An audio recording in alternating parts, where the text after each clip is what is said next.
Here we are, State Wars Hockey Podcast number 32, episode 32. Tim McManus here with Greg Thompson, Long Island, New York. How's it going this fine Wednesday, GT? Tim, this was not planned, correct? Shirts, let everyone know out there, this was not planned. No, definitely not. Actually, Greg was going to run and change, and I was like, Greg, come on. We're not kids here. You can leave that shirt on. No, big Thanksgiving Eve day, man. It's taking me back to my glory days of hitting the bars and partying on Thanksgiving Eve, It's good times, Oh, yeah. Back in the day, instead of preparing for this podcast, we'd be thinking tonight, where we going tonight? What we doing, A haircut, eyebrows. My hair look a lot better than it does right now. This quarantine haircut going on right now. I need a haircut desperately. So part of me, hair and makeup was off today. So definitely. Like when you used to go out back in your heyday, were you more like a bar guy, club guy? What'd you guys used to like get into on Thanksgiving Eve? Back in the 1920s.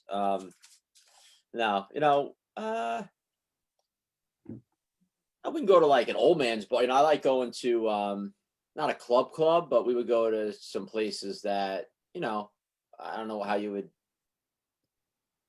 When I think of club, I think like a Vegas, like a club, or like New York City, like a club. But, we would go to some places on the island that, like a Zachary's or something, that had bar, had a bar area, but it had dance floor, and a little everything going on, Yeah. We used to go to this place, Chelsea Street, a lot back in the day. I love Chelsea Street. Remember the name? I think it was before my time, though. Yeah, that was a good spot. I feel like Barry Bonds in that place back in the day. Chelsea Street was a good spot for T-Mac. But we also used to call like amateur hour too a lot. Like these are certain nights, like New Year's Eve or this, where guys that were going out a lot, like you almost like, I don't even want to go tonight, deal with all the morons, Yeah, drunken idiots. Yeah. So, Thanksgiving Eve was always a fun time, but obviously now, we got quarantines and bars can't sell liquor after 10 or whatever, but, so I don't know how it'll be tonight. I'm assuming a lot more relaxed. Actually, I was hoping to play ice hockey tonight. Guys are supposed to rent the rink tonight. I guess nothing came of it, but, that's, at 47, that's what I would have been doing on Thanksgiving Eve tonight, playing ice hockey. Yeah. No, it's funny. I think back and, back in my 18-year-olds, I think 19-year-olds days, we used to do like teen clubs or even go to like, not teen clubs, but clubs, but get in like, underage with a big X on you and, hang out, and used to have to buy tickets beforehand and all that good stuff. So we used to do a little bit of both, little club scene, but then a lot of the clubs here in Long Island kind of like dissolved. Like there weren't really clubs, even in Hamptons these days, there's not really like clubs anymore. Otto chimed in, said a lounge, he called it. I'm like, yeah, that's a good word for it. I think lounge more, like some like I used to go to a couple in like Queens area where like underground places where you go downstairs and be like a little lounge, some couches or whatever, and a little bar to the side, a little more intimate area, but like places like Chelsea Street weren't like that. It was more like a big. It's funny, a kid I used to coach for the Snipers back. I forgot what his name was now, but his dad was one of the owners of that place. So we saw him one time and it was like, oh my God, we're in now. We got it in at this place, Yeah.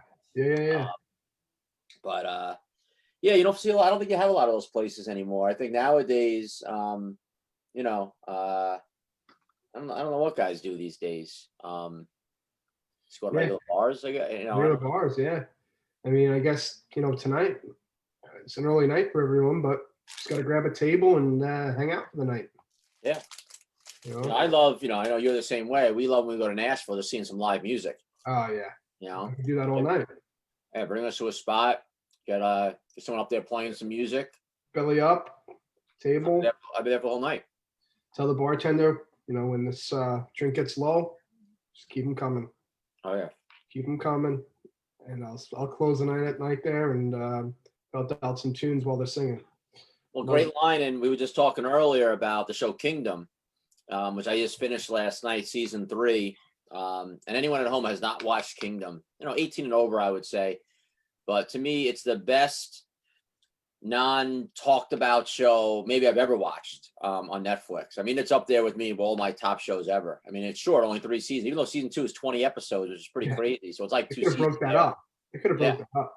Yeah, I'm surprised they didn't. But when I tell you, I can't say enough about that show.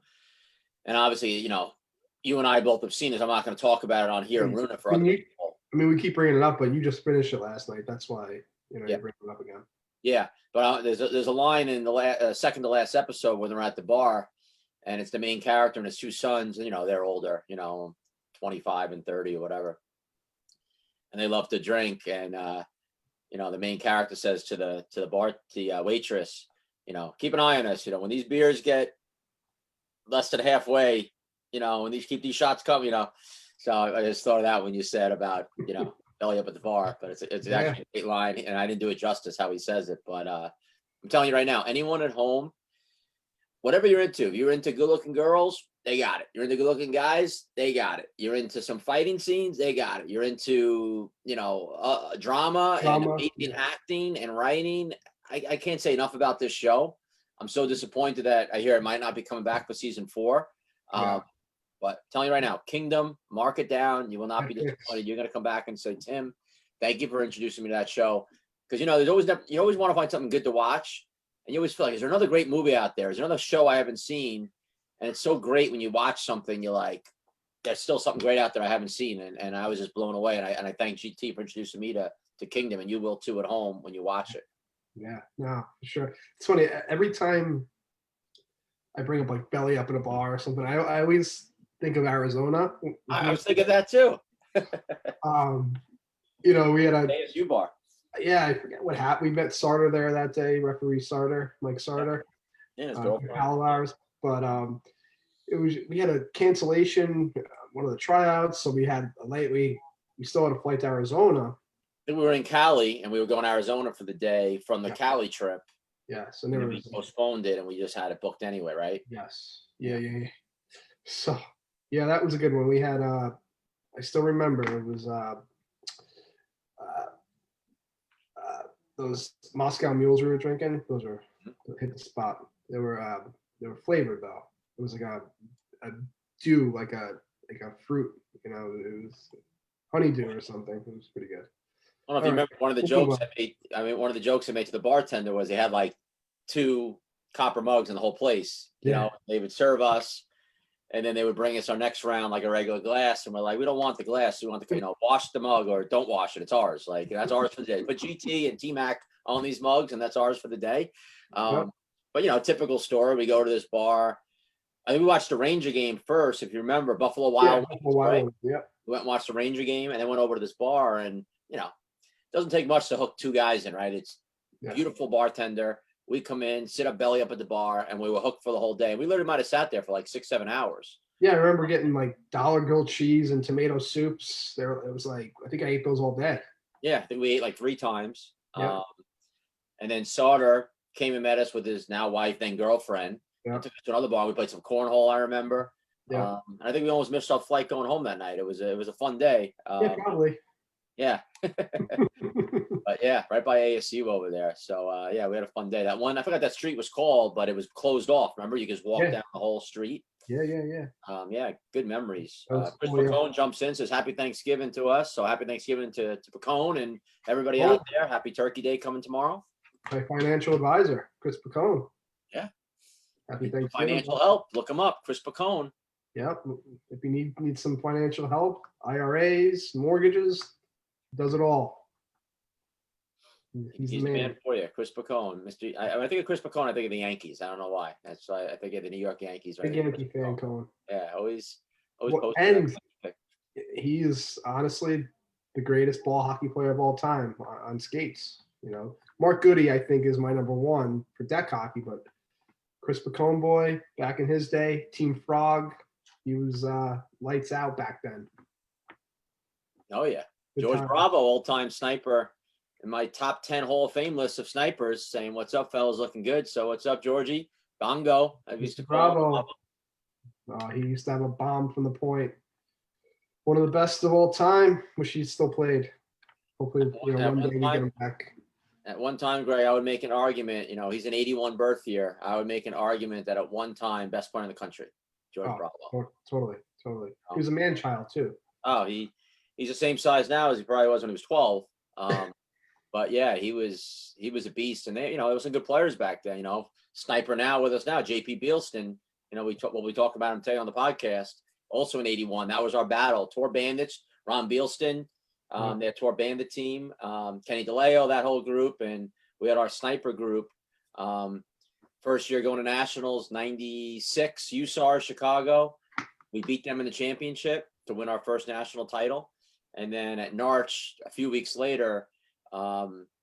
We got knocked out in the semifinals. We didn't get to meet them again by, I think, from a team from Toronto beat us. But yeah, George Bravo, always great hearing from him. Yeah.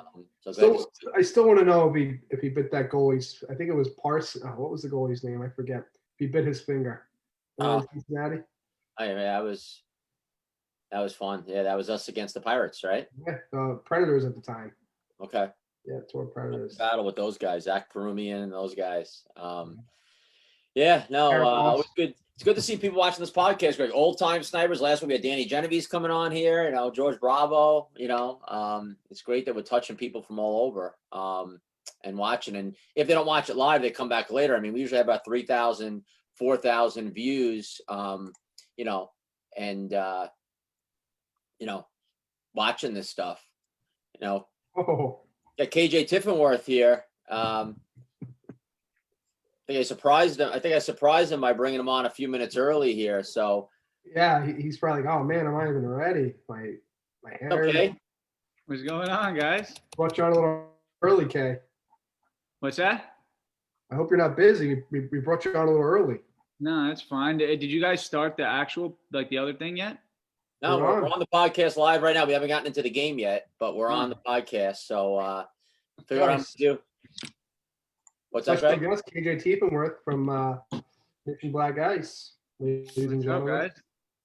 Yes, I want to do a little tease here. We're going to say hello to KJ now. We're going to throw him in the waiting room. We're going to bring him back later after we go dissect this game to get his thoughts post-game after we talk about it. But I just wanted our audience at home, it's a big-name player, KJ Tiefenwerth, number 98 Black Ice, number 1 in your hearts. We're going to bring him back in a little bit, but wanted just to tease everyone and keep him around knowing that this guy is coming back to talk to us about the game. It's a good game. Love the result. Oh, yeah, us too. We'll see you in a little bit, all right? Sounds good, guys. That's KJ Tiefenwerth, one of my favorites in the game. We're going to bring him back in a little bit to talk about the Black Ice game. Tommy Prate, another former sniper, that same era as George Bravo, a little older, but another stud back in the day, who is, got his kids playing now, whatnot. He does some pretty cool videos with his kids. We've talked about it before, Greg. So yeah, we live in Texas now. I think he moved from Texas. I think he's in Virginia now. Oh, wow. Yeah, so he made the move. He's all over the map. So back on the East Coast, Tommy. Yeah. Can't keep East Coast guys away from the East Coast, Greg. That's what happens, Yeah, unless you're a Susco. Yeah. But yeah, I was saying before, even people don't watch this live, they come back and watch. I think we had over 3,000 views, Greg, of last week's podcast. So it's great that people are coming back on later on and checking it out. This week we talked about we added a new wheel contest. We had done them all through the beginning of the quarantine, and we took a break from it. We had a lot of people asking to get back to that. So I know we said 1:15. We'll do it around 1:30, a drawing for it. So I'm going to give people, we have a few spots left open in the wheel if anyone wants to get in on it. So it's $20 a spot. We sold 50 spots on the wheel. So it's a 1 in 50 chance to win a $200 Bauer or Warrior stick, your choice. It'll be shipped right to you. So we have about 3 or 4 spots left on the wheel. So if anyone is interested, you could Venmo to me, T McManus 40. It's $20 to get those last couple spots, or you can send a message on the board here and we could add you on. But like I said, we have 3 or 4 spots left. In about 15, 20 minutes, we'll do a live drawing for that Bauer or Warrior stick. 1 in 50 chance to win a $200+ stick. It's actually a $299 stick that's on sale, I think, for $200 right now as part of a clearance end of the year for the holidays. So if anyone wants to get on that, it's always fun to get in on the wheel. Also want to give a shout out to Chris Terry. Him and his wife have a baby boy on the way. So yes, that's pretty cool news. Another baby to the Snipers, which is neat, which is cool. Yeah. Congrats to Tara. I know during our early quarantine chats, he was always talking about, working on that baby and stuff like that. So it's great to see that he slipped one by the 5 hole, as they say, and has one on the way. Nothing new for him. No, he scored a lot that way. Yeah.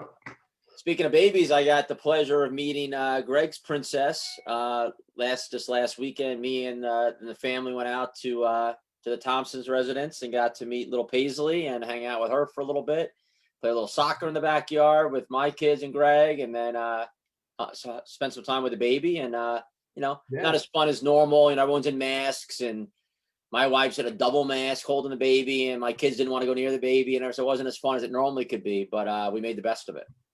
Yeah, it was a good day. We, had a beer or two and played some soccer with the kids outside, so that was fun. I want to pull up a picture. I'll find one. And got to play soccer with my baby, my 7-year-old. Yeah, she was the best one there. She was the best one out there.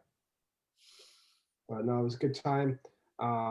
George Bravo wants to get on the wheel, Greg. He wants to win a stick. I know George hasn't played anymore. I'm glad to see he wants to win a stick here. So let's throw George Bravo down on that wheel, Greg, because one of those few spots left open. All right.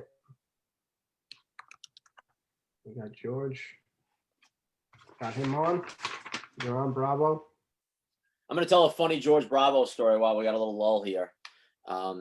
So in 96, when we were at Nationals in Chicago, Bravo was playing on our Pee Wee team, captain of the Pee Wee team, and also on our junior team, which was a pretty well-known team with Pete Penicky as our goalie, Tommy Prate was on here, Derek Kern, Brian Richford, Jimmy Barrett, some pretty good players.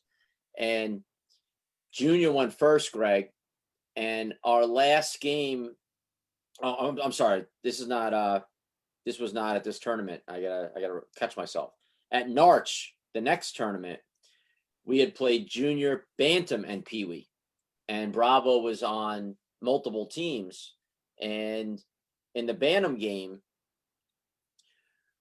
we were playing the AKS Empire in the quarterfinal, and there was some controversy back then because we were the number 1 seed going into the playoffs, undefeated, and AKS was the number 18. And right before the game, Ernie Hartlieb and Jason Deskins, two pretty well-known players in the game, who were juniors but also could play bantam, had just got knocked out in the junior division. So suddenly, after they got knocked out of juniors, they're jumping on the rink to play against us in the quarterfinals for bantam, even though I hadn't played all tournament for them. And I knew that they weren't on the roster because I had spoken to them about playing on our bantam team and before the tournament, and they wanted to, but their coach wouldn't allow them to because they had to win junior. So I know they're not on the team. Our guys are bugging out because they're studs. Okay. Ernie Hartley went on to play Team USA, Jason Deskins, Team USA. They're both stud players. So they're jumping on this game now where we're easy favorites to win this game. So my guys are just bugging out. So I put in a protest for the game before it even starts, because I just see how my guys are not going to fare very well knowing what's going on. And these guys were arguably 2 of the top 3-4 players in the whole division. So we play them and we lose the game.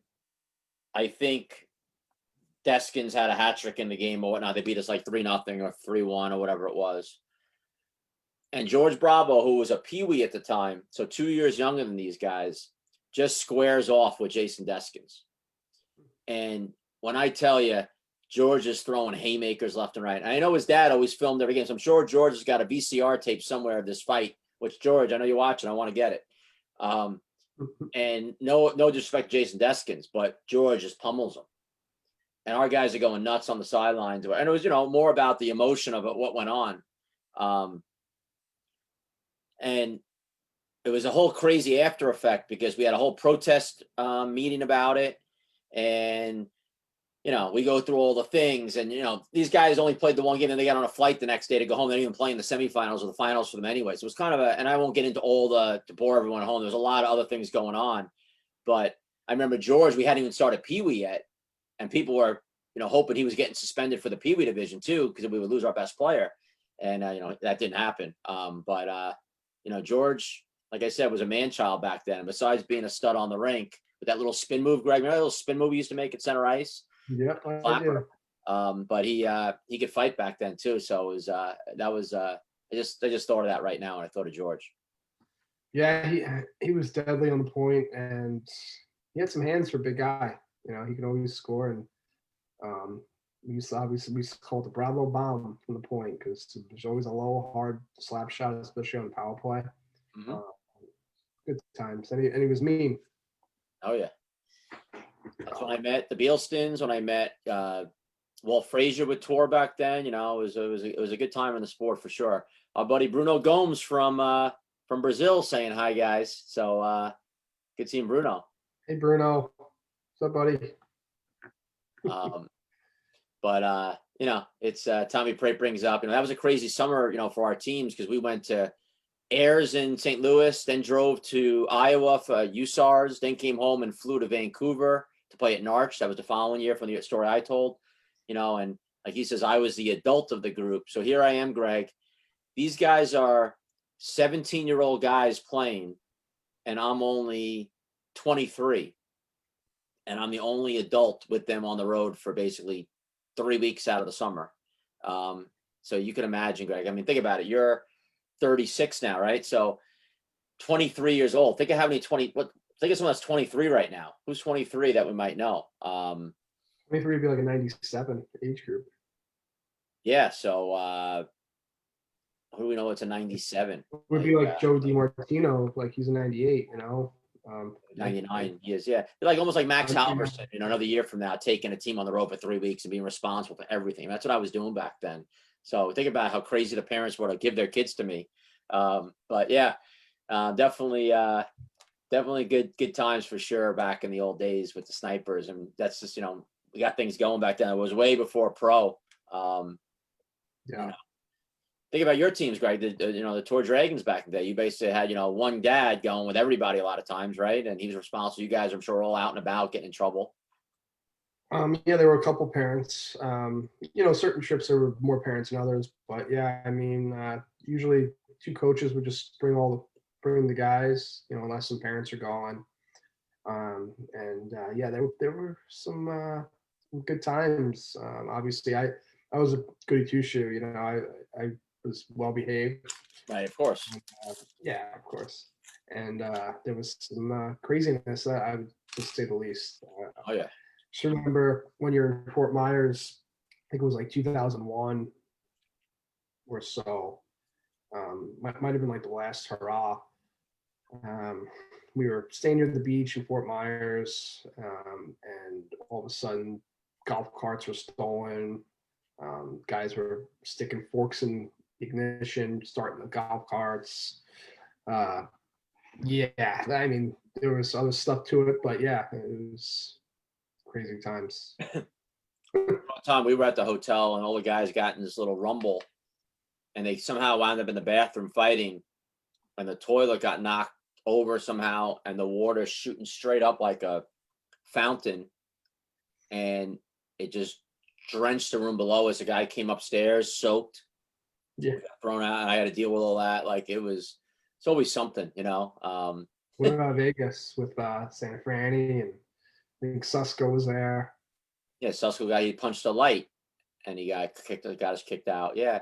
You know, back then it was so different. You know, back in the day, I remember booking a hotel. They asked you how many people were in the room. They charged you more for the person. You'd have everyone's name down. They did things so different, you know, back then. But Linda Thompson, your mom jumps in here, so she was there on those trips too.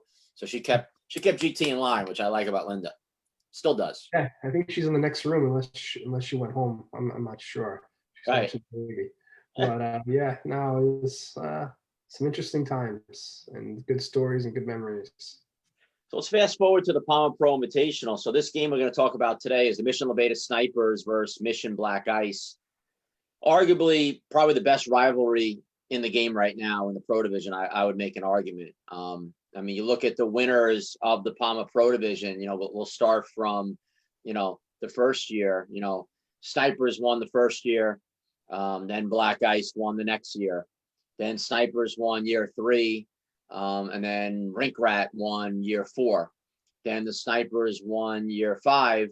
And then now last year, Black Ice comes back and wins again. So in the 6 years, Black Ice wasn't there the first year. KJ, who I have on today, and we'll bring it up. Him and Billy Pascali played with the Snipers that first year. So, but that team has been in the finals all 5 years they've been in the division, and KJ and Billy have been in the finals all 6 years, which is impressive. But the Snipers have won 3, Black Ice have won 2, Rink Rat 1 of that division. So there's a great rivalry there. And, it's, a lot of guys have known each other. They played Team USA together now, some of the guys, there's a lot of friendships involved too. And as you know, I'm really close friends with Jason Muro and Aaron Weiss, coach of the Black Ice. So there's nothing malicious with anybody. It's just a great rivalry hockey-wise, and a lot of good friends on both teams. And this game is a perfect example of that rivalry. Yeah, it's really impressive that both those guys, Pascali and Tiefenwerth, are they've been in the final every single year, and they're actually on the cup more times than anyone else as well. Since they won that first year with us, but actually might be tied now, right, with our Sniper guys. But yeah, with name on the cup. Oh yeah, those 2 guys. Yeah. But yeah, I mean it's impressive, and it's an awesome rivalry. Obviously I know those guys really well. Skated with them leading up into the tournament. We had some pre-tournament skates up at Rapid Fire. So it's pretty cool. It stinks that there has to be a loser in these games, but someone has to win. And it's funny to see also a lot of those Roadrunner guys, they were at those skates too. So it was a lot of like Roadrunners, Black Ice, and then really myself, and then some older guys, some of our 35 and over guys, Charlie Mott and Derek Kern. Ryan Carey would also skate, plays on the Empire, but some good times, good skates, and pretty intense. A lot of those guys. I don't know. It's hard for me to work all day and do my stuff at home and then go to a skate at 11 o'clock at night and be really fiery. But a lot of those younger kids, they're going all out, especially like Di Martino's. They just go balls to the walls every shift, even in pickup skates. So which is good. It pushes you. Yeah, it pushes you. But yeah, no, Black Ice has been impressive, over the years, and they're still fairly young. So, they have still a bright future ahead of them too, which is scary. So, it's crazy. A lot of times in tournaments, and we've seen this over the years with our team and other tournaments, the semifinal is like the championship. Like a lot of times, a semi could be a tougher game than the final or a better game. And this to me was, one of the best games of the tournament. Even though the results aren't in favor of obviously some of us, but it was a great back and forth game, had a little bit of everything. So it's just a great game, and we'll dive right into that game. I know Facundo Vadra here, our buddy also from Argentina, he jumped in now. Greg, that's the one part of State Wars we missed last summer. We had 215 teams playing, which is incredible considering what was going on in the world. But we missed our international buddies. We missed the Brunos, Fagundos. Javier jumped in here now. It's we missed that, and hopefully this summer we plan to get back with that. We've heard from our other countries that they're dying to come back. UK, Rob Shelton and Abibia with Brian Sobel and the guys, and in other countries we'll be back next summer. So really looking forward to things hopefully getting better here this spring after the winter vaccine comes out. Things hopefully open up a little bit better, and then we're back to another kick-ass State Wars next summer with over 300 teams in St. Peters, Missouri. But yeah, gonna mention again, we're gonna do at I guess we'll do it at 2:00. We'll do our drawing. We'll call it now 2:00 in the middle of our thing. We'll stop it. We'll do the drawing. So if anyone wants to get on the wheel, George Bravo just bought a spot on the wheel. Tommy Prate just says, if you need to fill a last spot, Greg, he'll take one. So when we get to a little before 2, if there's still a spot, Greg, we'll throw Tommy Prate on for another one, and we'll let him know. Yeah, and just text me over any entries before. Yeah, so anyone wants to get involved, last time I'll mention it, guys. Bauer stick, Warrior stick, wheel contest going is $20. Only 50 spots being sold on the wheel. Chance to win a brand new stick. It'll be shipped right to you from Hockey Monkey. So if you're interested, just put your message on here, or you can Venmo Team McManus 40, the $20, or just mention it here on the thing and I'll throw you on. We have about 3 or 4 spots left on that wheel if you want to get on. So that's fine. Just let us know. But yeah, let's talk about this game now. So Greg, leading into the tournament, I told you that I thought this was going to be our toughest year ever for the Snipers in the PAMA Pro. You know, one, the division's getting better every year. And let's face it, our team's getting older. You know, I was thinking about it today. You look at our roster. Greg Thompson, 36 years old. JP Bealston just turned 39 a couple days ago. Tommy Bruce, 35 years old. Kramer, Nathan Sigmund, 34 years old. Troy Redmond, 34 years old. Kyle Kramer, 35 years old. So we have some guys that are getting older, obviously. Thank God we have a Jaden Guzman who's 14 still, so that helps things a little bit. But we have an older average age team for sure. So it's going to be tougher and tougher for us. But going into it, we were missing some key guys. We knew it. Like you can't hide from it, just like everybody was. But for us, when the dates changed because of the switch from Michigan to Fort Wayne, Chris Terry had a conflict with a golf tournament, so he couldn't come any longer. Matt White, about 3 weeks out, signed with the KHL. He couldn't come. So you're right there, Chris Terry and Matt White. You can't replace those guys. It's impossible. There's no one you can replace them with. The only one you can replace those guys with are each other, and they were both on the team. And then Charlie Combs, the day before the tournament starts, he switches schools to Michigan, gets called in for school, which I don't know why the heck he had to be called in then, but he gets called to school, and we lose him. So who just came off a great tournament in Florida for tours. So you're losing 3 very good offensive players on the team that are irreplaceable. And, that's a problem. Black Ice was missing a great player at number 44, John Schiavo, but they replaced him with Cal Kafuk, number 44, who's another great player. And I'm not going to say who's better in my mind or whatever, but they're both great players. So it's a coin toss.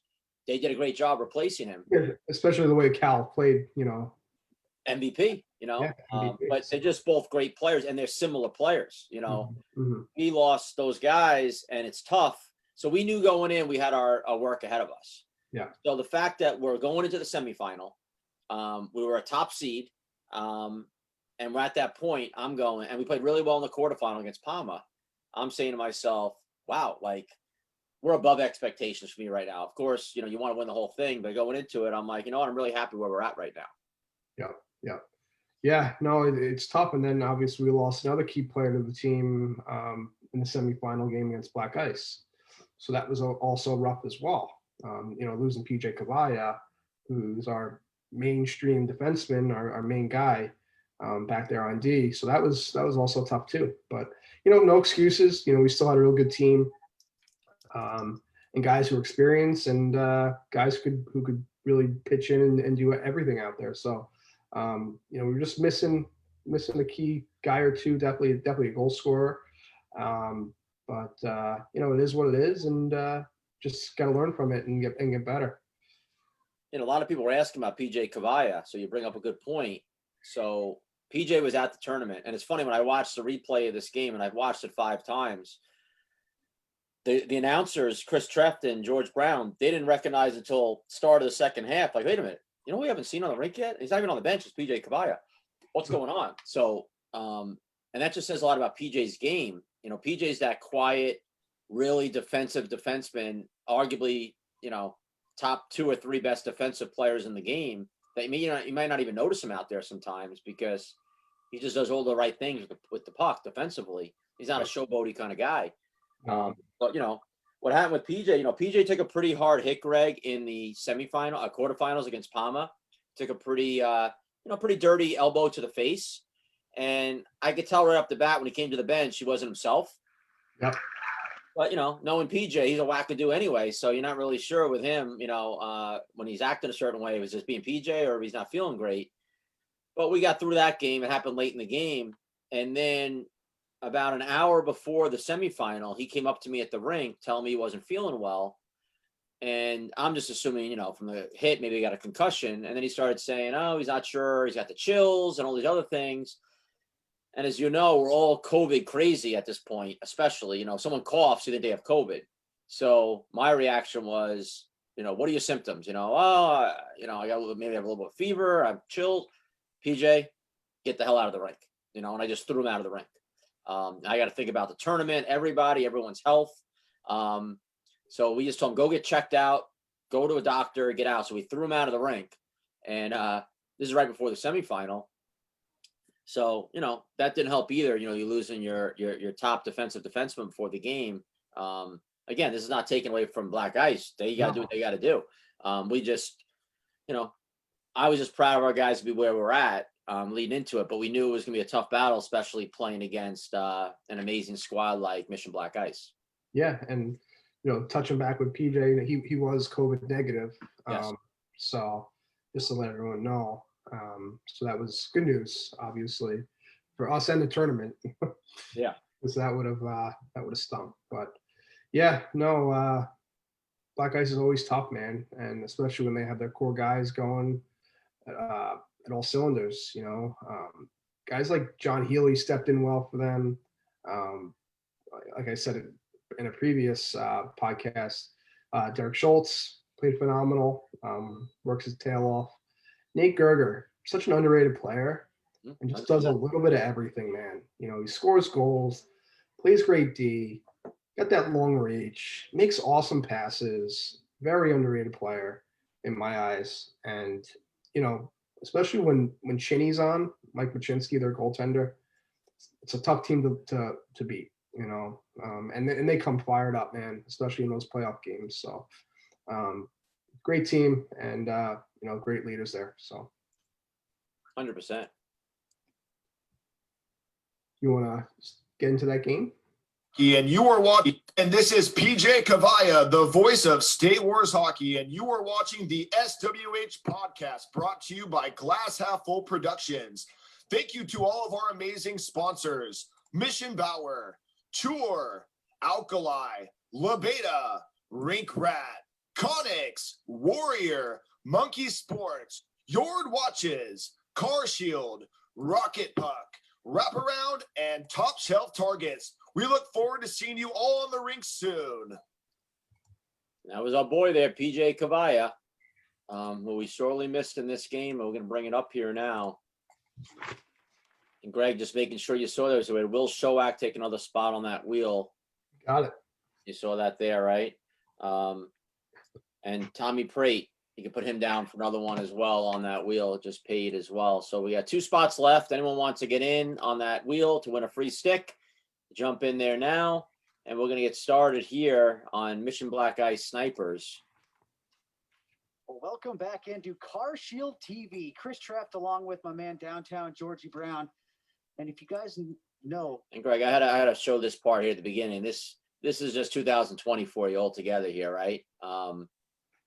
Masks on, these guys doing their thing with the mask on, talking here. Something we'll never forget about 2020, the year of the mask.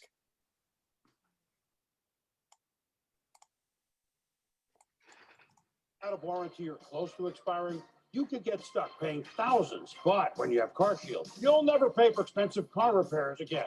And that's why I'm a Car Shield customer. Call 800-430-9165. There we go. Thank you to Car Shield, big sponsor of ours here. And we're going to get started here.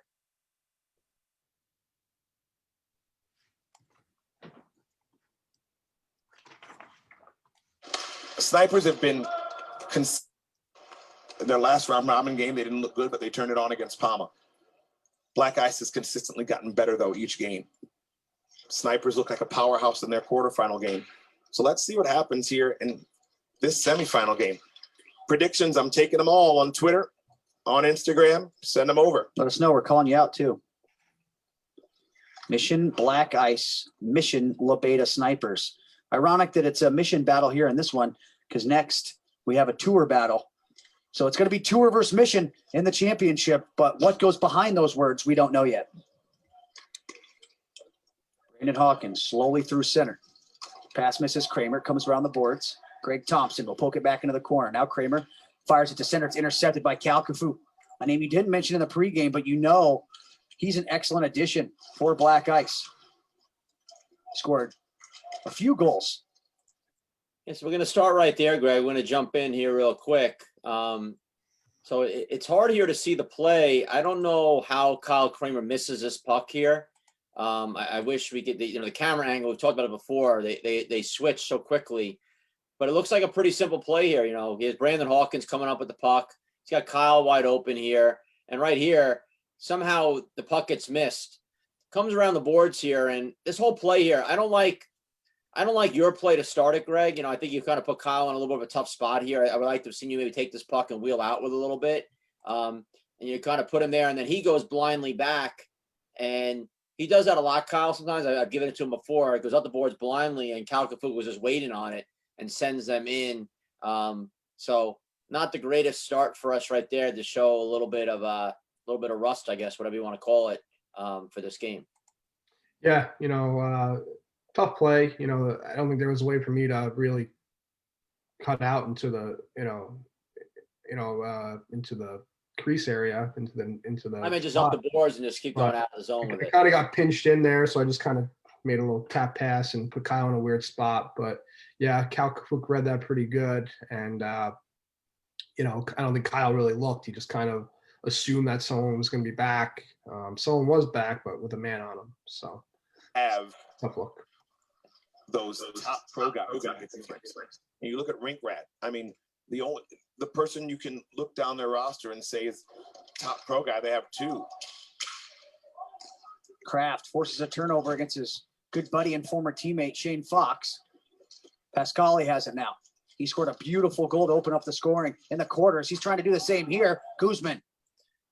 So here's a shift here, Greg. A little bit of a tough shift for Foxy starting out here, and Guzman, his deep partner, bails him out a couple times. So we'll start it here with the first play. Shane's got it, and it happens a lot to everyone. He just kind of gets lulled a little bit and kind of puts himself in a bad spot, and Crafty just attacks him. I don't think Shane saw that coming, knocks him off the puck, gets in there, and then Goose comes and helps him out a little bit. And then here you see the puck go here to Billy.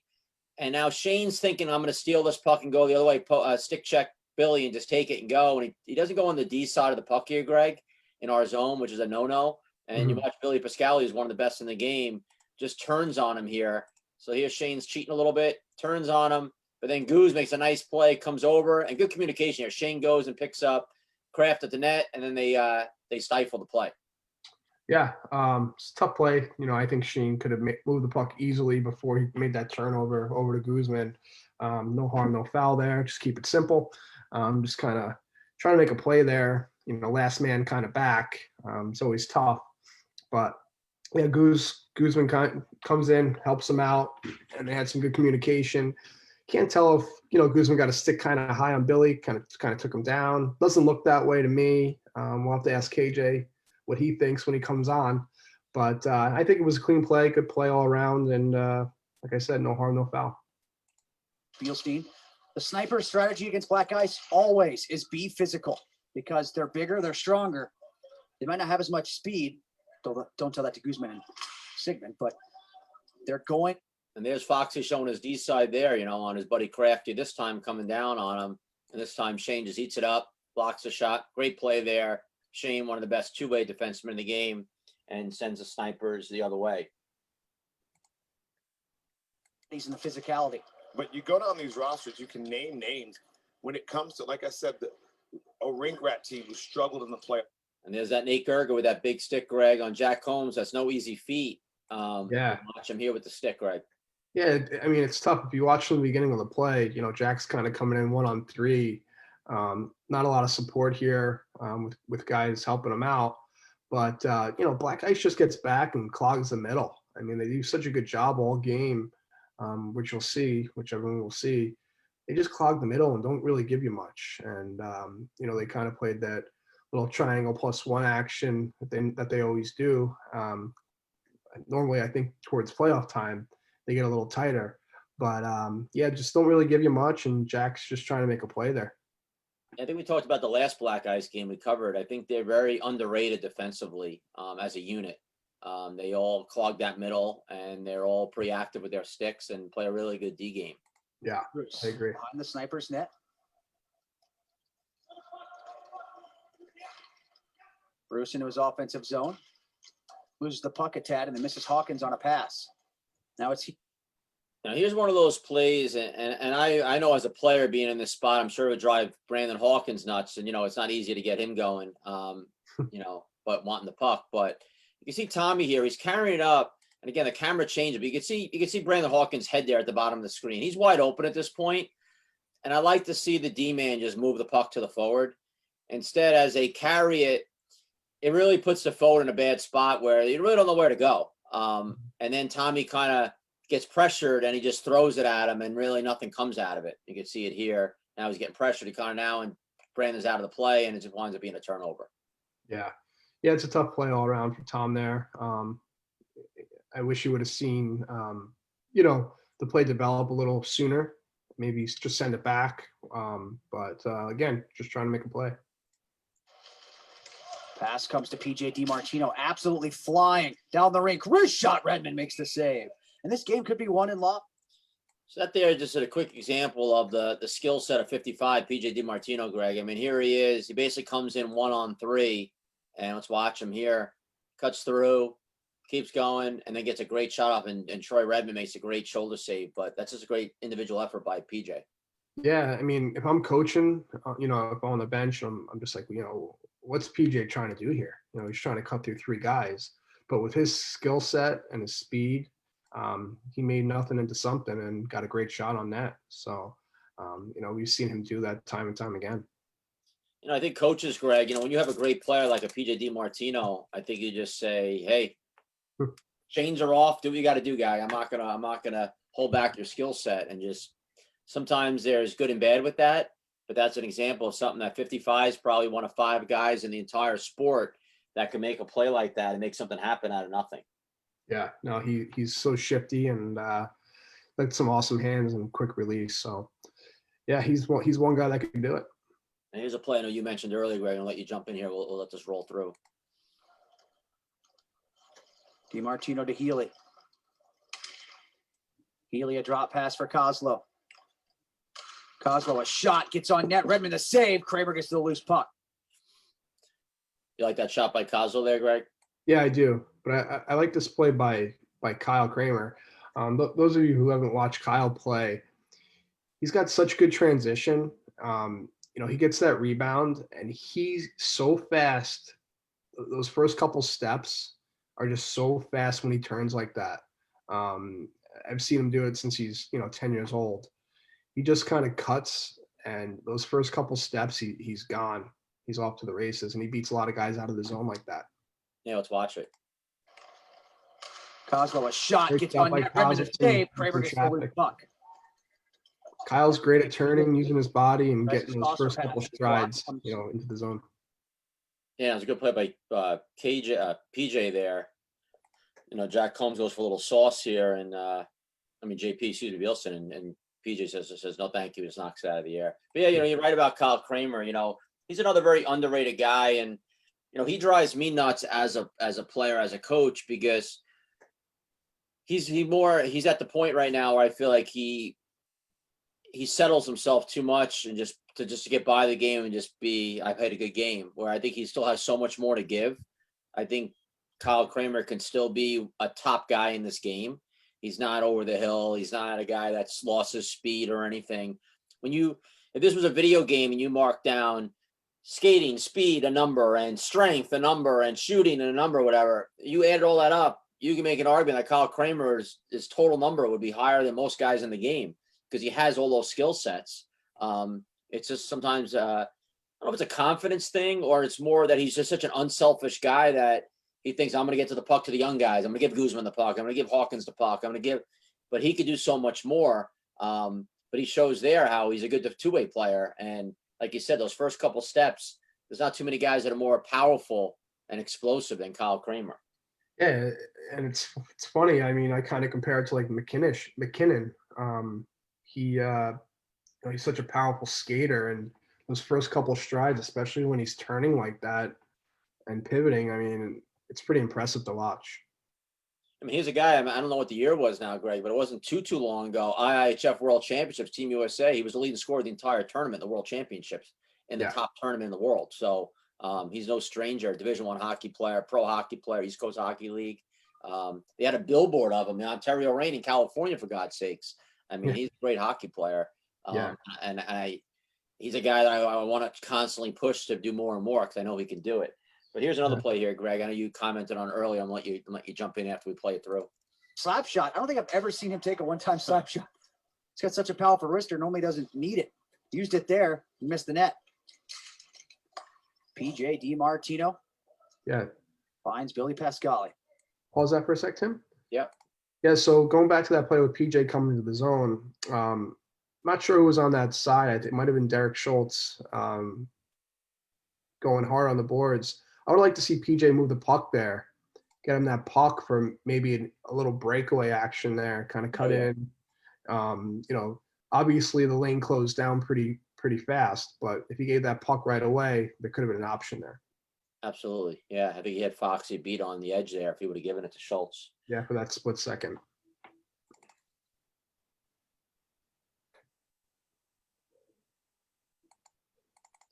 The guy we're going to talk about a lot this game is Mike Machinski, Team USA gold medalist 2 summers ago in Barcelona, affectionately known as Chinny by his teammates. And here's another example of a good save here, twice on Jumbo Jack Combs.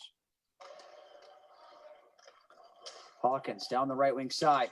Takes the shot. Machinski the save. Jack Combs with the rebound. Stop by Machinski too. Two And the big puck is saves cleared. by Machinski. Fox, wrist shot. Bounce around in front. 2 saves. A third. It's loose. Hawkins gets to it in the corner. Chinny's feeling it. Now he fires it from behind the net. Hits the post. I mean, all around, Greg. I mean, that's some exchange. I mean, first off, you got a high, hard shot by Brandon Hawkins, who he's so nonchalant that it makes it look like this is like a nothing play, but he's got arguably the best release in roller hockey. And Chinny with a high, hard save there. And then Jack Combs, who's one of the best in the game around the net, so hard to move. And we'll talk to KJ in a little bit about what it's like to have to battle Jack Combs down low. But he's get that backhand there. Chinny, great save. And then again, another puck comes to the net here. And Jack with that spin shot and a couple hard ones. And then, the one thing with Brandon Hawkins here, though, Greg, look at black guys. They have 3 guys basically in the crease. And Billy Pascali floating around up top here. And I've seen Brandon do this before. And listen, I know 1 out of 100 he may put this in. But I'd rather see Brandon find a sniper cutting in here from the point for another shot rather than shooting from behind the net here, hoping to hit the goalie in. I mean, you got Foxy up top here. And I don't know who's out there with Fox, maybe Goose. But I'd like to have seen Brandon settle a little bit more there, find a guy high, and maybe we can get Chinny while he's down. Yeah, no, for sure. And Chinny makes some outstanding saves there, especially, he's getting tested from all angles. It's really hard to contain Jack Combs in front of that net, and he did a real good job with that. Obviously saving, 2 or 3 rebound shots there. So, yeah, Chinny was the story of the game. Be 2-3-0 Snipers just on that play. 4 shots on that one scurry there. Nate Gerger, long range wrist shot goes wide. And the one that hit the post, which doesn't count as a shot. Did you have something there, Greg? I know you had talked about. Yeah, something earlier. rewind that play back a little, please. Do it. Could easily. Yeah, so keep going.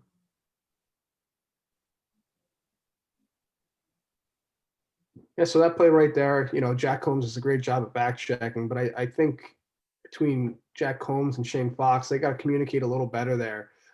Jack probably should have just laid off a little bit and watched that trailer.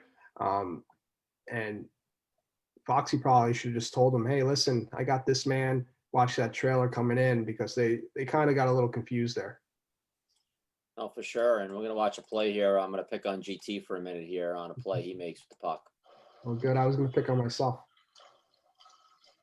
Greg Thompson centers it, doesn't quite get to Jack Combs.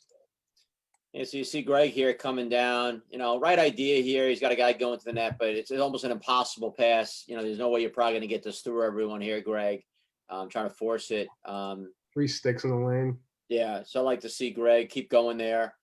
with the puck or rimming around the boards and out, knowing they're all deep in the zone there and fight another day with that puck. Yeah, and even get a shot on net for strong Jack Holmes there for a rebound. Absolutely. We always talk about shooting for rebounds, and that was a perfect example of where we could have done that. Fast forward a few seconds up here. Play this one out. Let you jump in, GT. Massively. Similar play from earlier.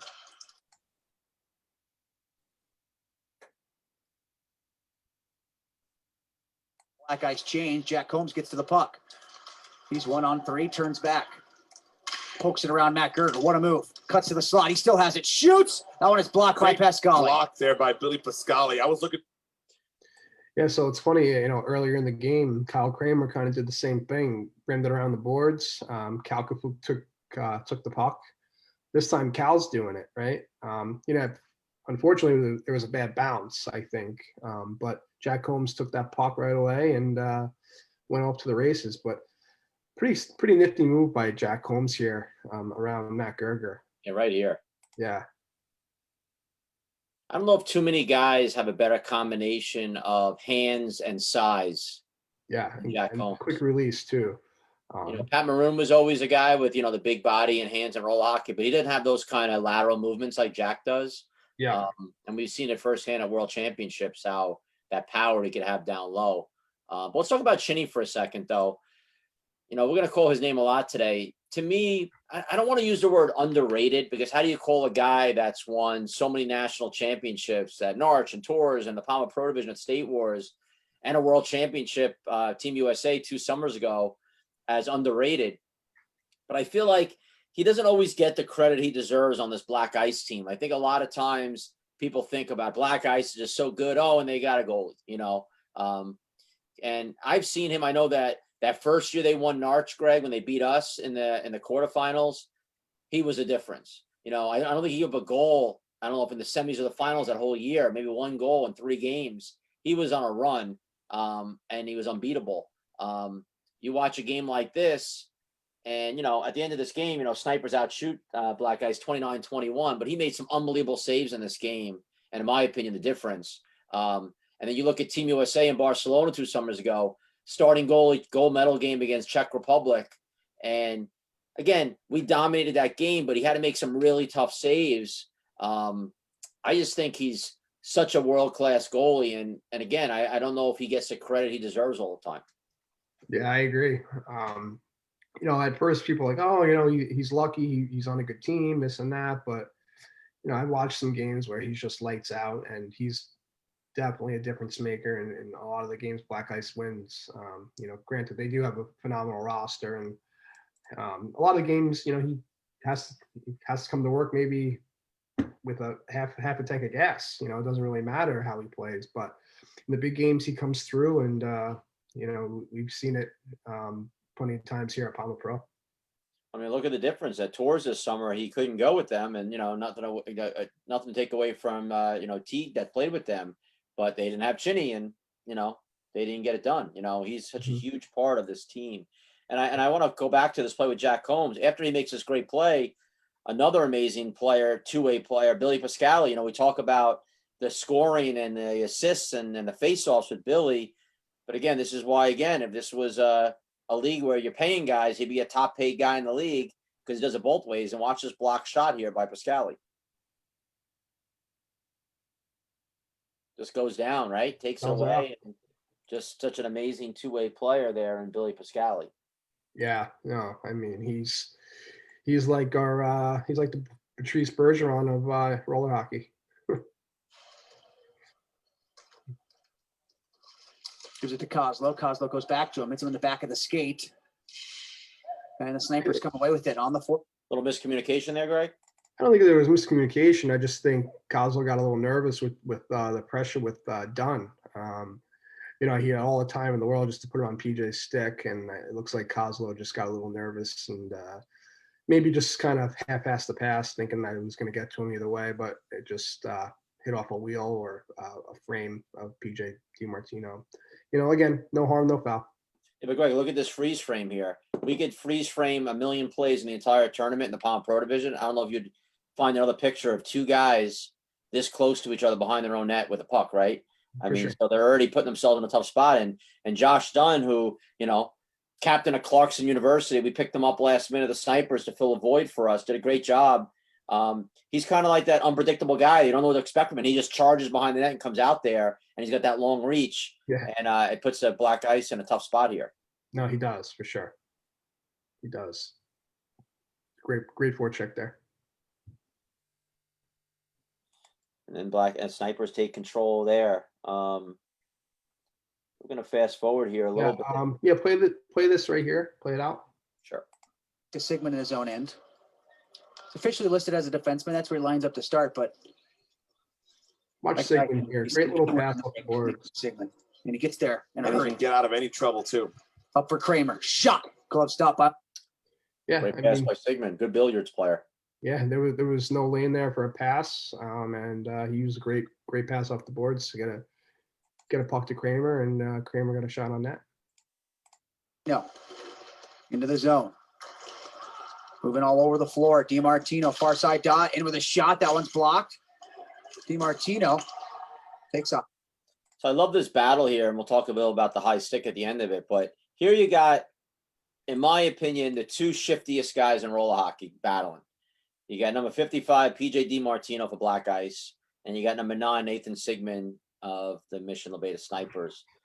And it's not too often that the Wigglemeister, Nathan Sigmund, gets wiggled by somebody else, but PJ makes a great play here to lose him a little bit, but then to Nathan's credit, stays with him. And just two guys that play such a similar game as far as their shiftiness with the puck, Greg. Let's watch it here. PJ DiMartino into the zone. Moving all over the floor. DiMartino, far side dot. And then you see Goose come in, Greg, again, helping out his teammates. Guzman had an underrated tournament defensively because Sigmund is beat a little bit here by PJ, and watch Goose come over with the stick Martino, right there. And it's actually also Nathan's stick getting back as well. So Nathan's got that long reach. side dot, in with a shot. That And then behind the net here, I think Nathan gets away a little bit with a high stick. You can see it here. So he follows through, and then I'm going to slow it up here a little bit. Nathan just tries to pull a stick up to get around, and he hits PJ right in the face there with it. And you got to have control of your stick. And surprisingly, referee right there missed that one. Yeah, agree with you on all counts there. Sigmund relies, I mean, not that he relies on his stick a lot, but he's got that 6-foot reach for a little guy. So, he knows what he's doing out there. Even if he is beat a little bit, he knows, he can rely on his stick to get back and help himself out there. But yeah, great play by Goose, and yeah, could have been a penalty there. Definitely a high stick, definitely clipped him, and yeah, it is what it is. Looks like it's a little over 2:00 too, Tim. Just give you a heads up. Okay. So we'll just finish this half. So now here, it sends us the other way, the Snipers, and, I'm on the bench here because I had a great view of this play. Like, how do we not score here on this play? Of course, with that missed call there, I'm sure there would have been an uproar here had we scored the other way on it with a missed call there. So maybe it was the gods watching down and not giving us a goal here. But just watch this play. Foxy makes a great play in the corner here to hit JP Bealston with a puck. And then JP makes an unbelievable little touch pass over to Guzman, who has a wide open net, and just missed it. So let's watch it through. And referees missed that one. Here comes Guzman back the other way. Takes the shot. Now he takes it. Blocker save made by Machinski.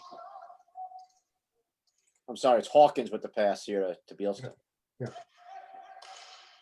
Puck towards the front of the net. Bealstein has some time. Finds Guzman. He shoots. He whipped on the So there, I remember jumping up right there. I thought for sure that was a goal. But let's watch this play again here. I mean, Hawk makes, he's known for his shooting. I'm actually surprised he didn't shoot this puck here.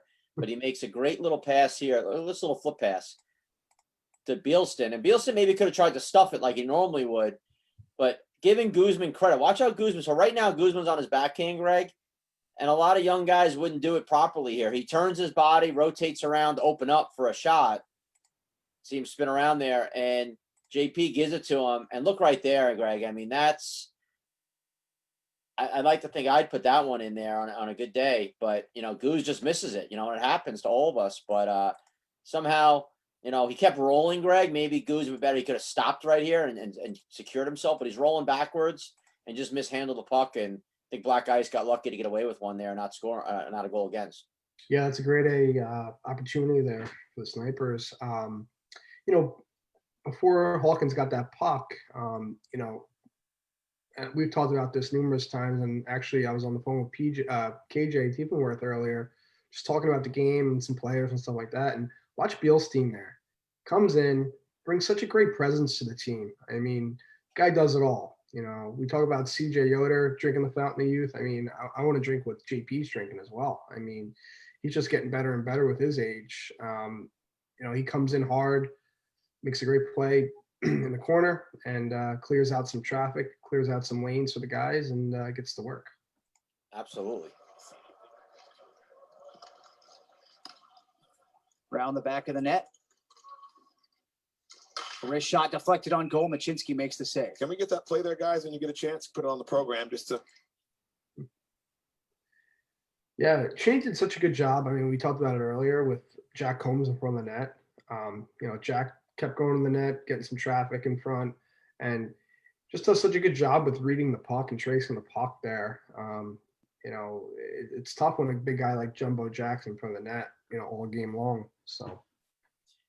Yeah, I think that's kind of my fault for bringing these guys together on Team USA. I think, you know, from all those practices we did, you know, Chinny knows Jack's game now around the net, and he knows he's going for that deflection. So, you know, great play by Chinny again there to save that one. You know, we'll fast forward here a little bit. 1631, please. Yeah.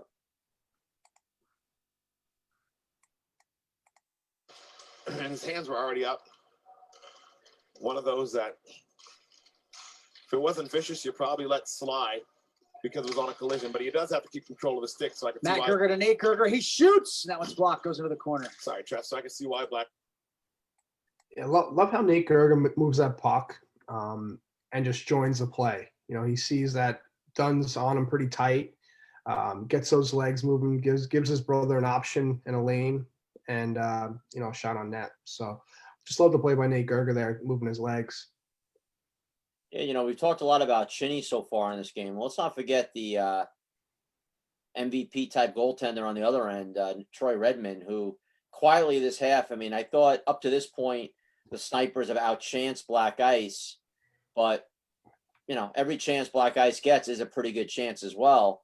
And Troy Redmond just makes it look so easy. And as you know, Greg, as a D-man on the team, you almost take Troy Redmond for granted because you're so used to making every save look easy that he's always in such good positions that some goalies are out of position that dive in to make saves, where Troy is just picture perfect with his positioning.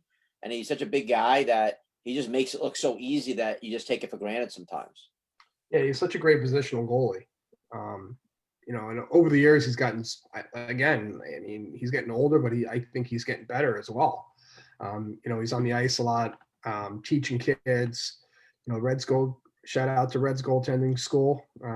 Check him out on Instagram. He's doing an unbelievable job with these kids in California, Greg. Yeah. But you know, he, like I said, he just plays such a smart, solid game. Always, you know, you won't see too many cheese ball goals go in by him. Absolutely not. Yeah, he's just phenomenal. That's why he's one of the best. Here's Sigmund. Cuts to his left, tries to find Thompson, but a diving back. So now here's a play, Greg. If I'm going to pick on Nathan Sigmund about something about his game, and you know, and I've said this before, and I'll say it again. You know, to me, I think Nathan Sigmund's the best player in roller hockey. That's just my personal opinion, and everyone's got their guy. To me, he is. To me, but the negative here is, you know, sometimes he's too unselfish. And here's an example. You know, he sees GT coming in hard here. And I know Nathan, at this point right here, he's already made up his mind he's going to give Greg the puck, you know, because you can see him kind of look away here now, and he loves that no-look pass. And he beats his man drops down, and Greg, you know how I feel about guys going to their knees here, and that's another example here of a guy going down. I don't know if that's – I can't tell who that is there. Kozlow, and he just walks him. And Nathan's got so much room to keep going here, where either he goes in and gets a scoring chance, or PJ goes to him and he hits Kyle Kramer going the net. But he decides to go back to Greg Thompson, who Tyler Kraft, to his credit, is back checking hard and dives here. And I think here's a huge missed opportunity from the Snipers again, where Sigmund just was too unselfish, and he looks to hit Greg here. And he makes, not the best pass in the world either, but I would love to see Nathan go to the net with that puck, Greg. Yeah, no, totally. And I'm sure if he watched this video, he'd say the same thing.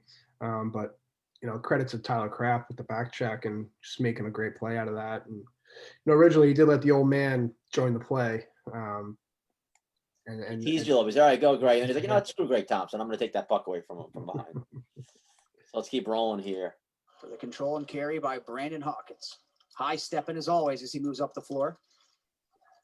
Cuts to the right wing. Hawkins shoots. Machinski makes the save. Another one there, Greg. It seems simple, but it's not, Hawkins, he's the only guy who could come down so nonchalant, make room for himself, and get that snapper off. I mean, every shot he takes is so hard. Yeah, it's tough with Hawkins because, he's got such a great shot, but he also has some great hands as well. So guys have to be cautious at all times because, sometimes he'll make that fake shot and turn a sick little move on you. So he's a scary forward to defend for sure. Now here we're going to come up to probably the biggest part of the game, especially in the first half. Roller hockey, we talk about all the time, Greg. It's a game of mistakes, but it's also a game of odd man breaks, which usually come, an odd man break one way, it could be a scoring chance. You don't score, it could be an odd man break the other way for a scoring chance and a goal. And that's why back in the day when we used to practice a lot, for all those coaches out there that are working with their kids, we did a big 2-on-1, 3-on-2 drill, 2-on-1, one way down the rink and 3-on-2 back. Because that's really what roller hockey is, a lot of odd man breaks. PAMA Pro Division is no different. I'm going to let this play roll through. You're going to see chances on both ends and a huge part of the first period with 5 minutes left. Pascali to Matt Gerger. Back for Nate at the red line. He goes far to near. Pascali has a play for the back door, blocked by Jack Combs. He turns it back the other way. From Pascali. A long 3-on-1. Bielstein and shoots. Saved by Machinski. Now a 2-on-1 maybe. For Black Ice, look at the back check by Jack Combs. And with a shot, save made by Redmond. As Matt Gerger's denied it, still loose. Pascali on the rebound, shoots and scores! Pascali was the one who made the initial turnover right here that caused the 3-on-1. And for him to get that puck back is just amazing how this game goes. And Pascali, a 3-goal flurry down there in front of. Now this whole play here, Greg, it really just shows that sometimes just somebody's day and not somebody's day. Yeah. But it starts out here. Billy Pascali, which is rare of him, just makes an awful pass here to no one for a turnover. And then Jack Combs makes a great play off the boards, off the races, 3-on-1. JP Bielson, I don't know, maybe here if he could hit Jack Combs back here, Greg. I don't know. It's easy to say after the fact. But he comes in, big save by Chinny. It bounces straight out. Bielson's caught behind the net. Jack Combs caught behind the play. Guzman trips over himself coming back here. And they're coming back, and I give Combs credit. He works hard to get back, and he gets back, and they communicate well. See Jack Combs there, to everyone at home, he's pointing to Foxy saying, you got puck. I'm going to take Billy going in the net. He comes in, big save. Reds is way out of his net here, makes a save, and the puck is bouncing. And you see there when Reds clears it, Greg, he swats at it, and it just happens to hit the inside of Fox's leg and goes right back. And Pascali, give him credit as what goal scorers do, goes to the net, looking for the puck, and just makes an unbelievable backhand there up a corner. And just, again, it's just one of those plays you couldn't have written it up better. Yeah, like a ping pong ball out there. If I'm Jack Combs, I'm pissed off as all hell. Not because I didn't get the pass from Bielstein, because I don't mind that Bielstein shot there. Sometimes teams overpass on 3-on-1s, so I like to see JP shoot. I like that. But when you work so hard to get back, do all the right things, bust your ass, and all of a sudden a goal like that goes in, it's like, oh my God, why did I work so hard to get back if that was going to happen type of deal. Those are always the most frustrating ones. That's one thing I noticed this whole game when I watched it. Jack Combs worked his tail off this entire game. Yeah, He was the hardest forechecker the entire game for the Snipers. Yeah, Jack's a big game guy, and he loves to win. Again, he's got a family. He's not wasting his time coming to these tournaments to have fun. He's a gamer. He wants to win. So, Absolutely. He plays balls out. we're gonna watch we picked on Greg Thompson a couple times today. We're gonna watch a good pass by Greg Thompson, and I don't know if it bounces over Josh Dunstick or what happened here, Greg, but another golden opportunity for the Snipers missed here. Sigmund for Greg Thompson. Thompson plays it across the middle, and Dunn was open on the back post, but I don't know if it just didn't land, Greg, or what that Yeah. was. That was a great little backhand pass you made here, and just misses Dunn there, which is a great opportunity. Yeah, it looked like there was just a bad bounce there. We're going to keep forward in here. We're almost to the end of this half here. We're going to do our wheel drawing. Last chance to get in this wheel drawing. We have one spot left on the wheel. If anyone Yeah. wants in to win a And hot I have a guy that will take it if no one wants it. So Okay. So we have one spot left. And here we go here. poked away. Not, Jack not Combs off great the wall. communication there. You don't want to give over possession at all.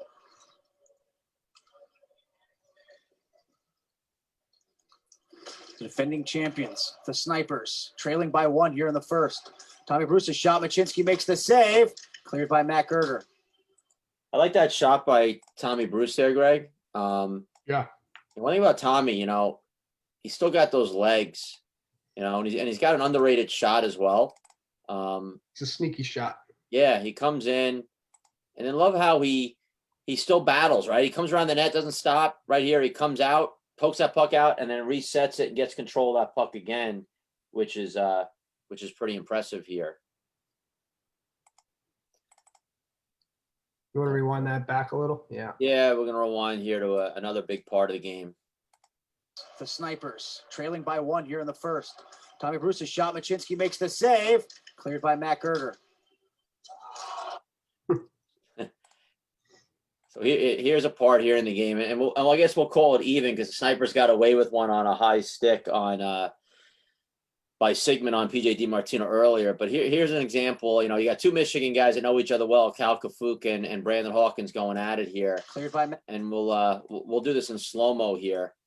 So you can see here, actually it's Cal's stick that's up high if anyone's is up high here, which is ironic of the whole thing. But you can see here, that's as high as Brandon Hawkins' stick goes, and Cal is already starting to throw his head back, and he does a soccer move there with the fake here. I know George Brown later on calls it a better Emmy sale than him as an actor would have gotten. But Cal throws the head back, fakes it here, and it's funny because I know this video was thrown around later on in the tournament, and the referees were really pissed off. Not only that they fell for it, but that even goes on in the game, and they'll be looking for it. Players get reputations then after they do something like that with the referees as far as getting those calls. But it just shows you how in the game here, Black Ice is screaming from the bench here for the call, which I'm sure we would too if the roles were reverse. But it wasn't really even a high stick. But just shows you how things happen in a game. But call here on Brandon Hawkins with 50 seconds left in the half winds up giving Black Ice a power play to start. And I'm going to watch here before the half ends a great save by Redmond on our guest from today, KJ Tiefenwerth. Let's watch this play by KJ. So I don't know if we can roll that one back next whistle. DiMartino to Tiefenwerth. Walks in front of the net. Shoots. Redmond makes the save. Bielstein But in any event, Jeff, you're announcing a power play because Hawkins is in the box. back for Sigmund.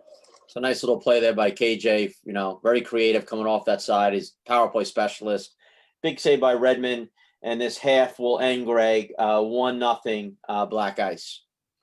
Yeah, it was a great half and awesome save by Redmond at the end. That's a huge save going to a second period. And I'm sure KJ wants that one back. I've seen him walk out of that corner plenty of times and just bury. And I think he was looking for that lefty special blocker shot. So huge save by Redmond. Absolutely. And before we jump into the second half, we're going to get a little spin on the wheel here, Greg. So wrapping off here, a Bauer or a Warrior stick, choice of the winner here. We filled up now, Greg? Yep, I can fill it up right now. You just got to close out of your share screen, Tim. Yep. Here we go. All right. Let me just add my boy, JL. Before you roll that here, we got a word here quick from Jason Muro, head coach of Black Ice. Hold on one second here. Hey, this is Jason Miro, coach of Mission Black Ice Hockey. When I'm not home counting my gold medals, I'm listening to the State Wars Hockey Podcast. That was Jason Miro, head coach, Mission Black Ice. Very confident young man. We're full here on the wheel. Can you see the wheel, Tim? Yep, I could see it. Just going to shuffle it a couple times.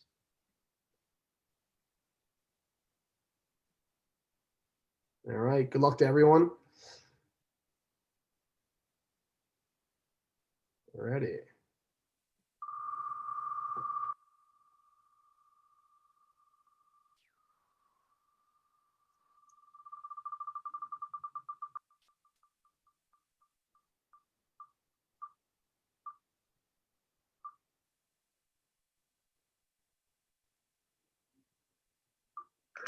Ooh, Jared Dow. I think Jared's from Virginia. Congratulations, Jared Dow. You- Winner. We'll be contacting you, Jared, after the podcast today. Let you know if you want a Bauer or the Warrior stick. And I look forward to another contest this week. And then we're going to do some wheels this week. We'll get it out to everyone later on in the week. And let's get back to this game here. Nice win, though. Nice little take home before the holidays. Absolutely. If Jared's a nice guy, he's actually getting a stick for somebody else, not for himself. But you never know. I'd probably be taking for myself too. Just got 2 sticks thanks to Pure Hockey for a gift certificate from Winter Wars and the Fall Invitational. Just ordered them. They were here the next day, Greg. So Nice. thank you to Pure Hockey as being a sponsor for the Fall Invitational. Hey, this is Jason Miro, coach of Mission Black Ice Hockey. When I'm not home counting my gold medals, I'm listening to the State Wars Hockey Podcast. Once again, that was Jason Muro, head coach, PAMA Pro champion. 3 times running. All right, let's go back here. Now we're going to head to the second half. Sorry, 2 times. Sorry, 2 times. Going to get to our second half here now of the game. 1-0 Black Ice at the end of 1. And right away here, let's jump in. I know Greg Thompson saw something he liked or did not like here right away in the beginning of this half here. So we'll jump in here and let it roll here for GT. Yeah, just the draw here. We'll let it. So Goal. this is the goal. That's the goal. I'm looking for the high stick, guys. The high stick that just cost this penalty. So we'll Right, so on this draw here, I like to see Shane Fox move up and help out on the draw. Obviously, there's no one back, but if a puck's one back, he's going to be first man there. Either him or Nathan Sigmund. They should be the first ones to the puck. So, I mean, I do like the defense first type mentality, especially in a 1-0 game like this. But I don't mind a fast guy like Shane Fox kind of stepping up and having three across there. And I like in this penalty kill here, Greg, when the puck goes across here, I love how Nathan Sigmund here, he just jumps up here and he doesn't give time. Yeah. Too many guys, I think, sit back too much and they let shooters just snipe on their goalies. But here, Nathan comes right up, forces it. Troy Redmond with a big save there. So Snipers wound up killing this power play. No harm, no foul. So we've had calls on both directions, missed calls, bad calls, dives or whatever. And they didn't hurt either team other than just killing some time. So it's really a wash out of this point as far as calls go. But let's fast forward here to another chance for the Snipers here coming out of the box. So you had Hawk coming out of the box, Greg, and watch this play here. Kraft for Pascali. He walks to the front of the net, tries a forehand move, but Redmond got a poke check on it. It's skittered to the corner. He's got him. Hawk inside of the penalty box. Pass missed. Comes off the Oh, inboards, too far. back out front. Oh, great play by Chinny. So you see that play there, Hawk came. That's a tough play, Greg, up the middle, over. So you gotta air it to get over everyone's sticks and then hope it lands. And again, It's hard with the camera angles to see it. The Got it. Foxy Hawk head inside the up penalty box, pass and missed. just misses Comes off the Hawk. inboards. That's a Yeah, guy. good. Oh, great play by Chinny. That's a big chance there. If you wind up getting a breakaway out of that, maybe scoring a goal, tying that game at 1. You never know how that could change the game, but obviously it doesn't matter. It didn't happen. And then just a few seconds later, we're going to roll out. You get another chance by the Snipers. They're just pressing a little bit to start this half. Another missed opportunity. Let's watch it. Machinski pokes it away. Now Tiefenwerth. Tried to flip up ahead. It's blocked. Now Jack Combs into his offensive zone. Over for Hawkins. One-time shot. He missed it high.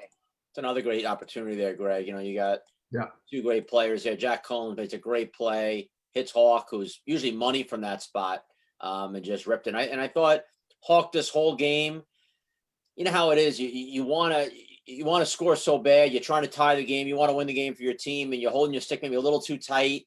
And then a goal like Chinny's making, you're trying to pick corners too much because you're not scoring, and you wind up missing the net, just missing your plays. And it's such a, you know how it is, Greg. It could be a quarter of an inch of scoring or not, or miss hitting the puck. And I thought Hawk this whole game was pressing so much that, and I blame myself a little bit as a coach. You got to be able to relax your players. I think he needed to maybe relax a little bit, knowing that, hey, it's still just 1-0.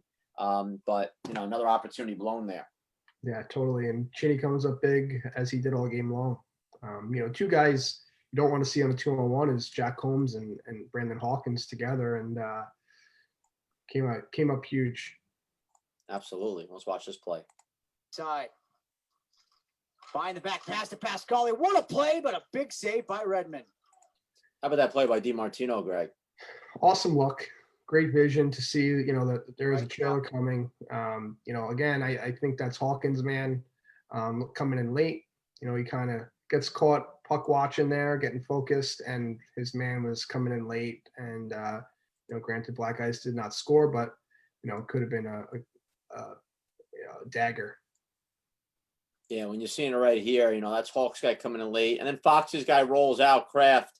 So either him or Fox, someone's got to pick him up. But I would say Hawk in this position here, that's the late guy coming in, just getting lazy. Snipers are all lazy there. And again, Troy Redmond comes up big and saves them from some laziness. Yeah, no, totally. I agree there. We'll let this play roll out a little bit here, Greg. And I know here's a play you talked about earlier. Yeah, I get it. I get it. Plays through everything, right? What? Plays through everything, right? Yeah. Pascali in, backhand shot, save me. He knocks it in midair. Nearly whacked it in, but it goes wide. Another big save by Reds. Huge save by Redmond. Crafty little play by Billy Pascali, just go wide and get a shot on net. But all around great play and awesome save by Troy Redmond. You know, him and Shinny are going back and forth. Yeah, great play by Billy. And I love, you know, Siggy here too. See what he does? He uses his stick to at least force Billy to stay on his backhand here, Greg. Like, you know, Billy maybe will look in here to turn it and they get a forehand shot. If he could get a forehand shot at Billy, he probably scores a goal over the glove. But Siggy reaches with that stick, keeps on his backhand, and Troy can read that as a pro goalie and stays up. And Snipers get lucky there. It's a great play by Pascali on that one for sure. Let's keep it rolling here. We got a play coming up. Another good defensive play on both ends here. I'm not ignoring you.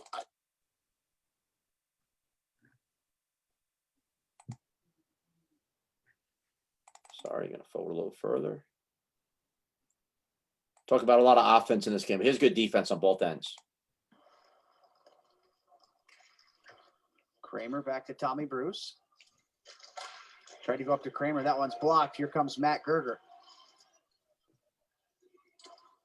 Matt Gerger tried to go down the. So great. You see two good sticks on both ends. So here, Snipers go for a long pass. Matt Gerger makes a great play with his stick. Here comes Matt. And now play goes the other way. And the opposite, Guzman here with a great read when Gerger looking for Healy there and send his team the other way. The 38-year-old veteran to Kramer. Yeah, I don't know on this play here. I don't know if it would have been easier if BLC went to Guzman there. Just a little chip pass to him going. I think it would have been easier and he would have had somewhat of a more of a break, you know. But all in all, good play. And Snipers did have a chance. Yeah, maybe JP could have just slid it ahead here to Goose and let him go with it. Yeah. You know, that hard cross pass. You're hoping here, I mean, Kyle kind of mishandles a little bit, but then Black Ice, again, they back check hard and they close gaps. And you think you have something and then you don't. And here's another save by Chinny. Guzman with a shot. And then watch that spin around by JP Bealston. Let's rewind this here.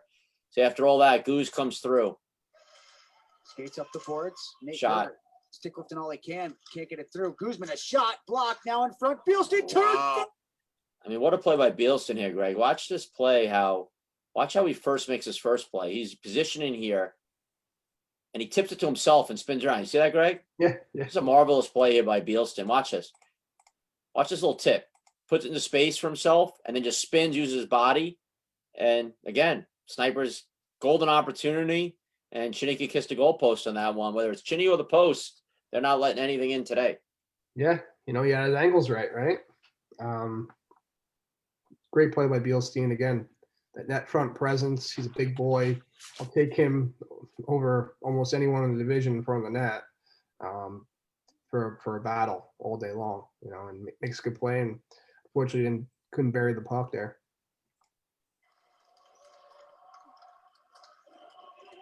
Sigmund for Shane Fox. Too much room for him. Long shot deflected, goes off the goal. And there's another one there, Greg. I don't know if Dunn tips this one in or not. Yeah, I Coming think through, so. but Foxy throws one here. Seems harmless, but again, what we talk about, just throwing pucks. Dunner jumps here. I don't know if he hits it or not. Jumps up and just hits the post. You can see it right there. Great angles by Chinny. Yeah, I mean, the post is not in the net, so you got to figure if it hits the post, the goalie's in his position, right? Because who cares who hits the post? Yeah. But again, another chance there by the Snipers, and it's stifled by Chinny and or the defense and or the post. Now, here's an amazing part of the game here. This is where I felt like the Snipers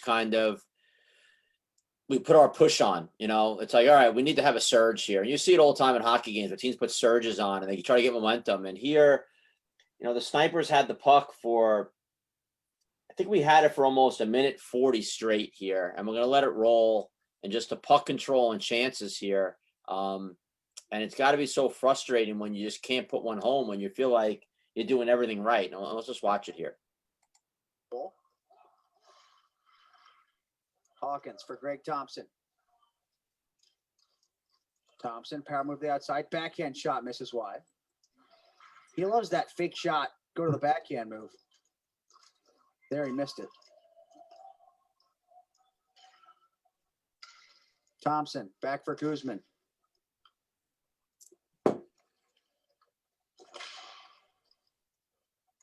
Puck comes to Hawkins.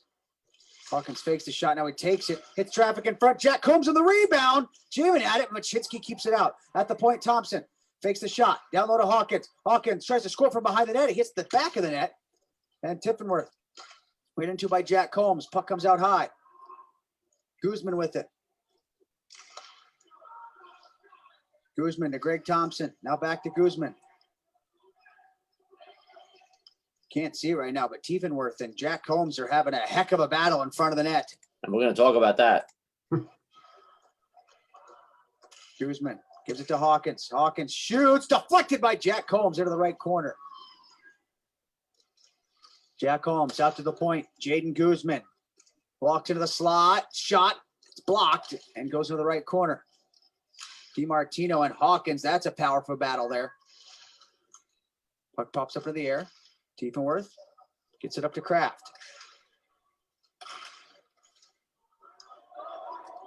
Now taken by Greg Thompson. Guzman, slap shot.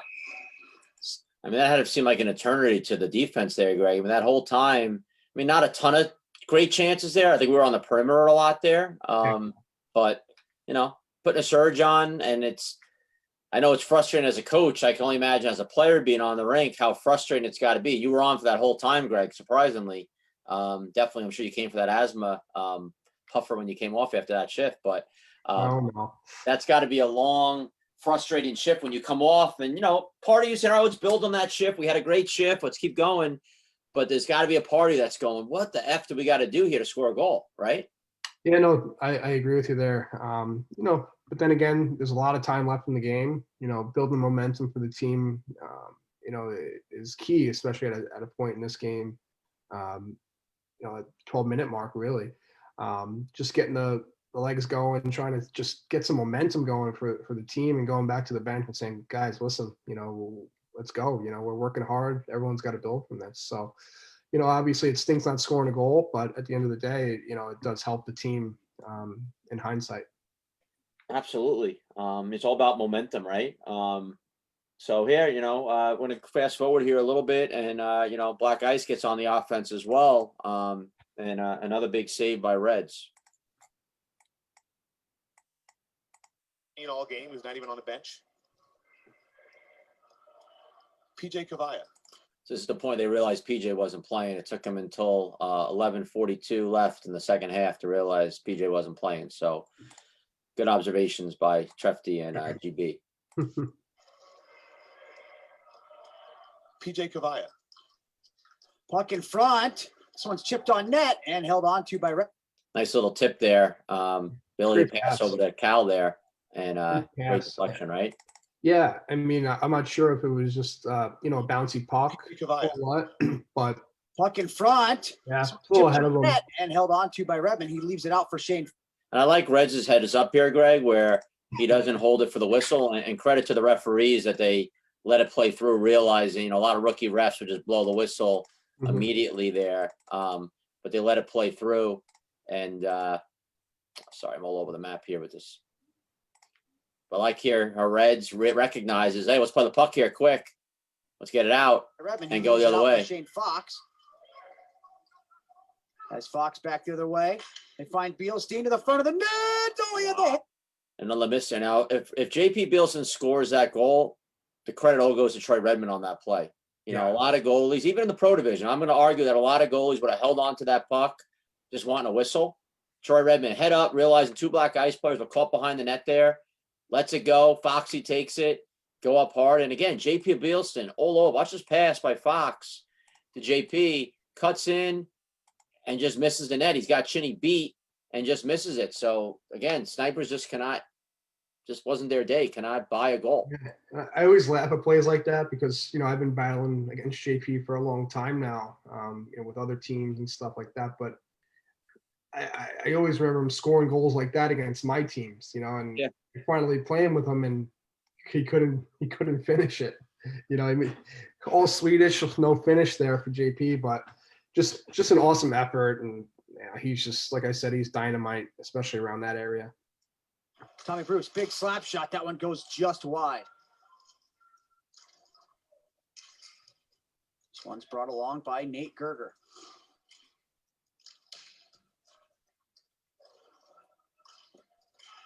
Healy out front. A chance. A goal. And that's Nate Gerger. Nate Gerger doubles the Black Ice lead. It's 2-0. 10:17 left in the second. So Greg, here's just an example, and we'll dissect why this goal happened, but this is just an example of Black Ice burying their chances and the Snipers not. That's really what it comes down to. Both teams have had chances. The Snipers, and I don't think anyone could argue watching this game, the Snipers have outchanced Black Ice, and it's not even a goalie thing because Reds has made some great saves. It's just Black Ice is burying when they need to and goals they should, and Snipers did not bury chances that they should, Yeah, I mean, the first goal of the game was just some really bad bounces for Troy Redmond, so you can't fault him on that one. And this one, great pass, and he kind of got caught off guard there, I think, because there was three men back for the Snipers. They were just, our team was just kind of lost. Two men went to the puck, and there was a trailer coming in, and Redmond had to just come out fast and try to make a huge save to bail the D out. So it wasn't his fault either there. Yeah, if I'm a coach and I'm dissecting this goal with our defense and our team, I mean, let's watch it here. I mean, Nate Gerger, he comes in, right here, I think it's Tommy Bruce. I mean, that's his man. And he should be marking him. He's got him. And now watch Dunner. He should keep going with Kraft here. He stops, pulls up, and he's worrying about the puck carrier. So the puck gets through to Kraft right off the bat. And then now as the puck goes behind the net, Dunner chases him. But then Jaden Guzman comes over as well.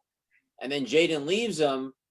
But now look at Jaden Guzman here. He's kind of right here up top, all alone. No one's got Nate Gerger, all this room here. And the Snipers just are not picking up their men.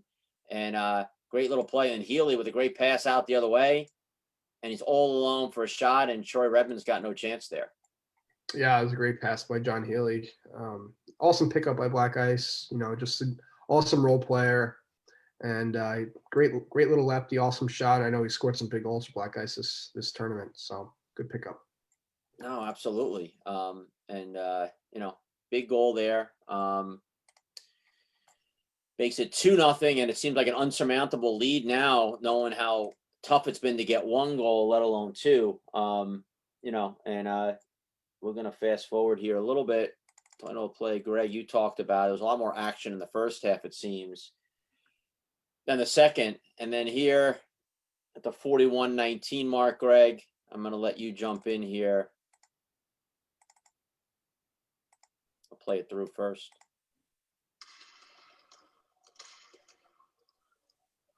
Draw is won by Black Ice.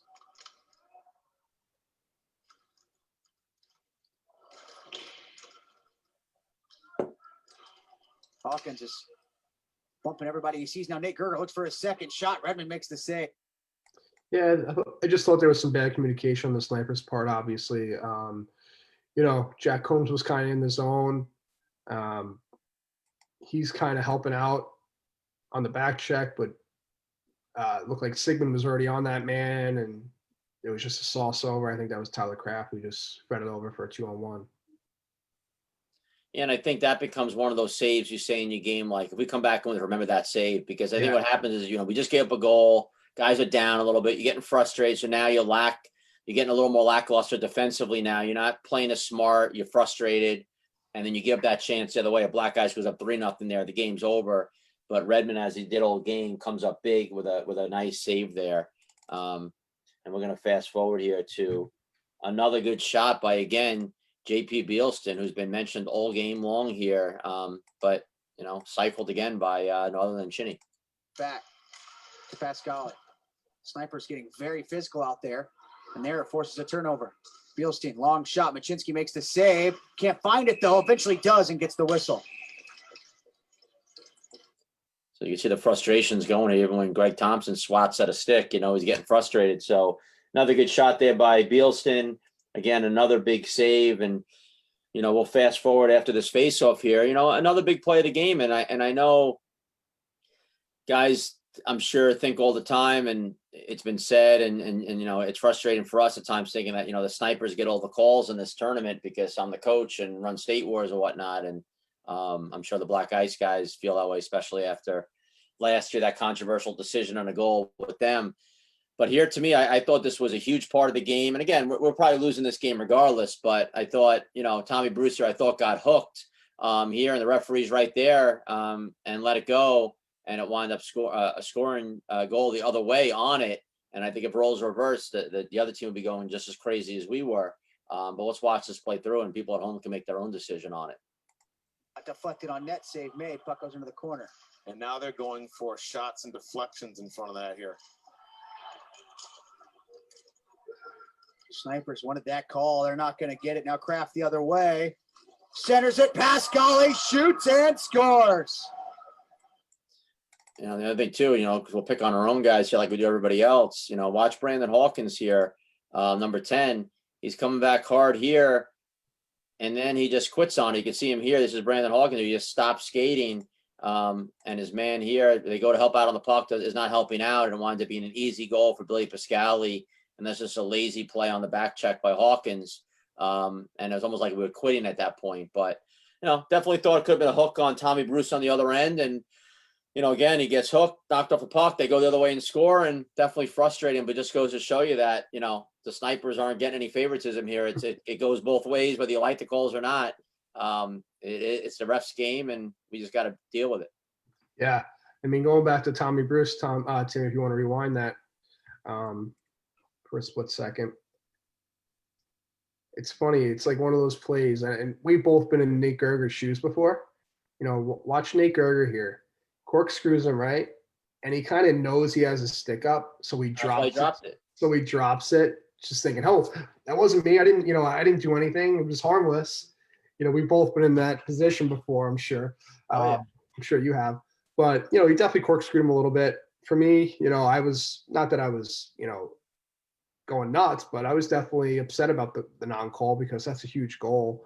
And we were yelling from the bench even before the goal was right there. We were screaming down because the referee, you know, is right there in the corner with it. Right. So, but again, you know, then you got to think he's got the best look of it.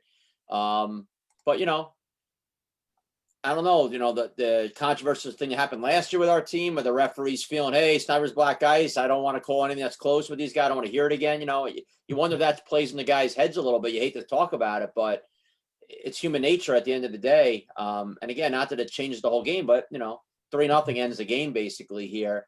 And like you said, dropping your stick, I don't know if guys drop the gun after they shoot someone. It's almost like the most guilty thing in the world to do. I feel like you drop your stick knowing that, hey, I'm guilty, please don't call it. Yeah. But, and Snipers battle back, we still could have stopped this play. It still was technically 2-on-3. So from the red line in, I blame our team for why this goal was given up, more of being babies about a missed call down the other way and not hustling. And 2 guys here, Nathan came over to help Tommy, and now 2 guys at the puck. So, and let's not forget about what a great pass that was then by John. It's Billy Kraft to Billy Pascali. Yeah. So credit to Black Ice. They fought through it and they scored it, make it up 3-0, and all the credit in the world goes to Black Ice. Yeah, buried their chances. And again, like you said, I was going to touch on it. What a pass by Tyler Kraft. 100%, one of the best passers in the game. Snipers wound up getting a power play, late in the game here. And we'll just show it just to show the one highlight, I guess, for the Snipers offensively. Pretty good passing on the power play here by the Snipers. Yeah. The no hook call, maybe. But Puck to the front of the goal, it misses Jack Combs. I'm not going to assume that. Combs, far side, one-time shot by Hawkins. He scores. That just shows the release from Brandon Hawkins, Greg, how quickly he could just put one in the back of the net. Even at this point, 6 minutes left, 3-1, I still felt on the bench, all right, we could get one here. Let's get one more, we had a chance right after this, a couple minutes later, I think it's a minute and a half later, there's a play here where Jack Combs misses Hawk for the breakaway as well, kind of like the play we had earlier. Let's watch that quick here. And if we get this one here, then you never know what might happen. Slow. Puck bounced off the wall. Jack Combs has Hawkins, but that one missed. It's a second breakaway. Great play by Combs there, Greg. Just to swat the stick there and spin here, right? It's just this is Jack Combs. I don't know if anybody else in the entire Pro Division, except maybe Sadlowski on Rink Rat, Envious Rink Rat, makes a play like this. I don't know who makes this play. Chops the stick down, spins around nonchalantly. He thought Hawkins was going hard at the net there and just missed opportunity there for Hawk. Again, a frustrating game all around. I've seen Matt White pull that off a couple times. Yeah, Matt White as well might have. That's pretty much it. We could go through a couple last plays here, but one play I want to show here, another great play by Tyler Kraft at the end of this game. So he's battling with Nathan Sigmund here. And I love how Kraft uses his body here. And let's just watch this play by Tyler Kraft. They send it into the crease. Dunn's jamming at it. Machinski makes a couple of stops, and the puck ends up in the far corner. Good battle down there, Sigmund and Kraft. And see, even there, Greg, as he's skating down, watch how Kraft here slides his body in front of Siggy so he can't get around them. Watch this. He turns and uses his body. Brought along by Kraft. And just a great game by Kraft and just a great play there on a tough player with Sigmund. But a lot of credit to Tyler Kraft for that play all around using his body.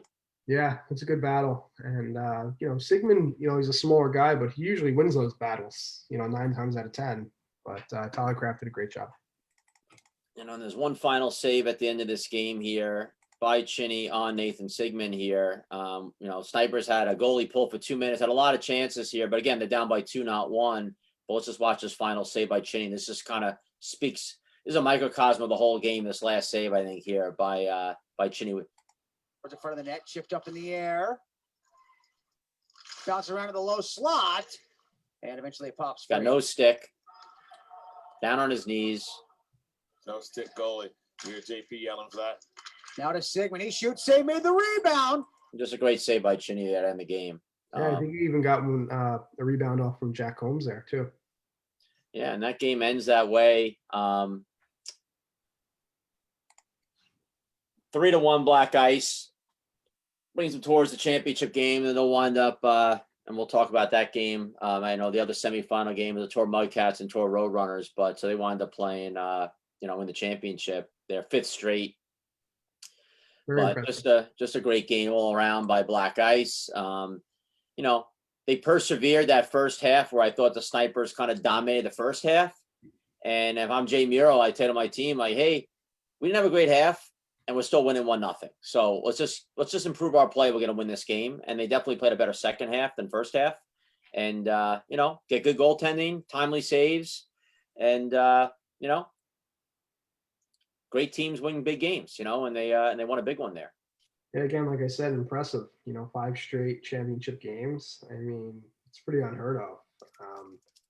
And like I said, they're just getting better and better. So they're a scary team, and I think we should get our boy KJ on. And, Absolutely. Let's hear from George Brown real quick. Hey, folks, this is downtown Georgie Brown, coach of Envious Rink Rat, the soon-to-be PAMA Pro champions. When I'm not at home posting shirtless pics and reminding myself that I'm the best minority coach in the game, I'm listening to the State Wars podcast. You should too.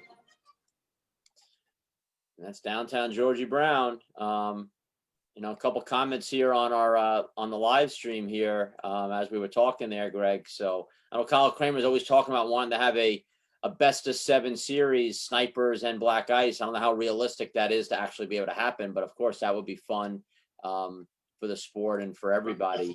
But Roger McLean, happy Thanksgiving, fellas. Happy Thanksgiving to him. And same thing with Steph Gibbons out in Colorado, wishing us a happy Thanksgiving. And Will Shepard makes a good comment here, Greg. He says, crazy how seamlessly Black Ice goes from a man-on-man last year to 1-1-2 this year. Just speaks volumes of how well that team can transition their defense. Didn't realize Greg left the room there.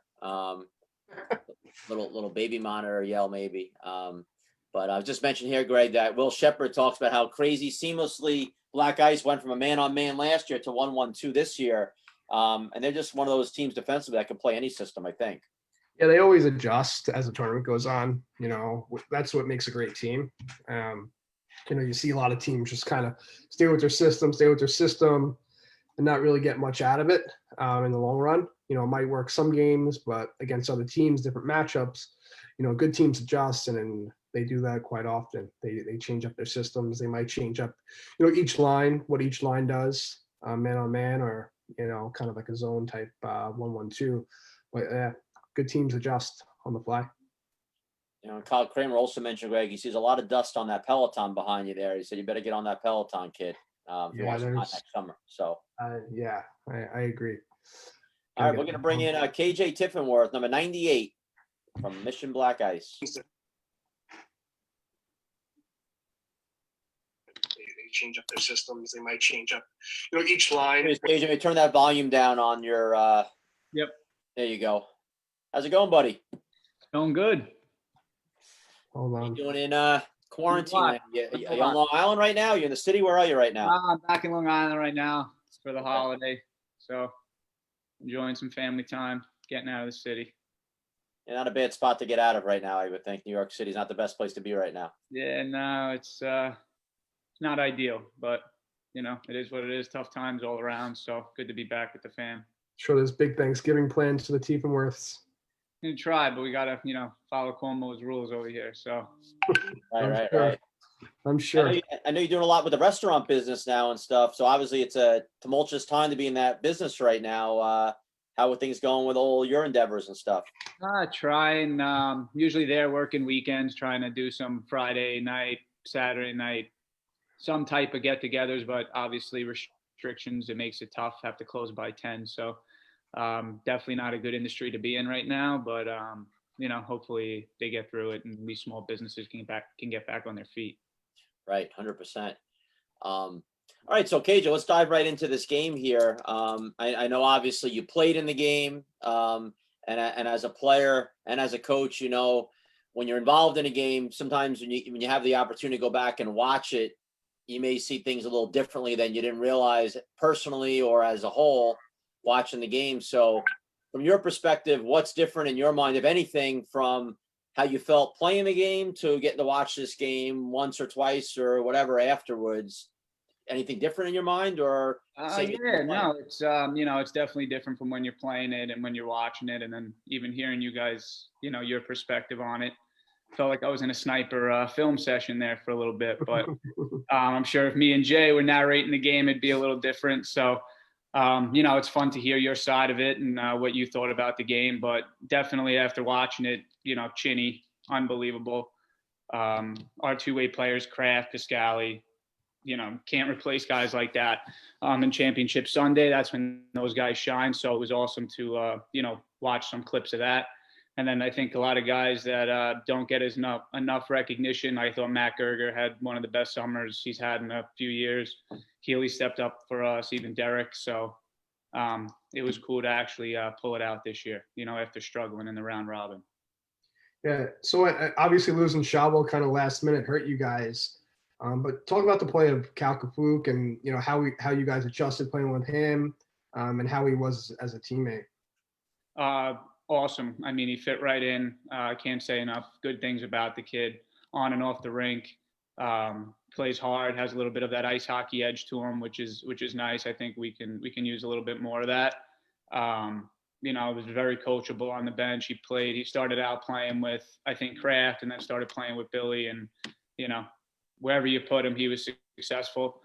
We lost Shavo, which obviously was a huge hit to our offense and, overall our power play too. But that kid, John from Skittles, stepped in for us. He played some minutes and, we did what we could to field a good roster, and we were able to pull it out on that, them in the playoffs. So Cal Kafuk was obviously a huge part of the whole thing. Big goals, MVP, great locker room guy. So hopefully if he's not playing with the Border Cats, he'll come back and compete with us again. That'd be great.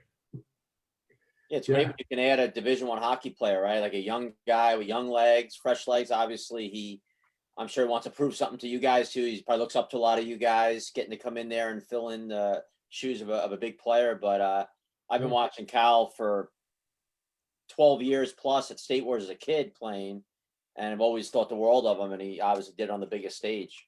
Yeah, and not only is he, what KJ said, a Division I hockey player and, phenomenal ice player, but he's a roller hockey guy.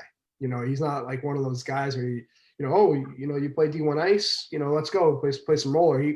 He's a natural roller hockey player, and he just fits such a good role for you guys, I thought. And like you said, Kay, like just brings that grit and that another lefty to the squad up front. He definitely filled the shoes pretty well, I think. Yeah, for sure. I mean, he's playing at UMass now. I played there for a year, so we were, chatting about the same bars, doing the same thing, same rink. So it was cool to, basically turn back the clock and kind of know what it feels like to be in his shoes when he's, young, playing in the pro division. But I mean, he's a vet already. He's one of the best players. I mean, every game, little things, like in the beginning, me and him couldn't score. We were laughing on the bench how many posts we were hitting, but like you watch him at a young age with like his speed, his strength, going around the net, shielding guys like Foxy off and stuff isn't an easy task. And I thought he really stepped up for us, and he was a huge part of our success. Yeah, and he's not the biggest guy either. He's stocky, but he's not the tallest. He's not the the biggest guy. So for him to shield guys off with his his length and his stick size, it's pretty remarkable because he it's pretty tough. But he's a strong guy. For sure.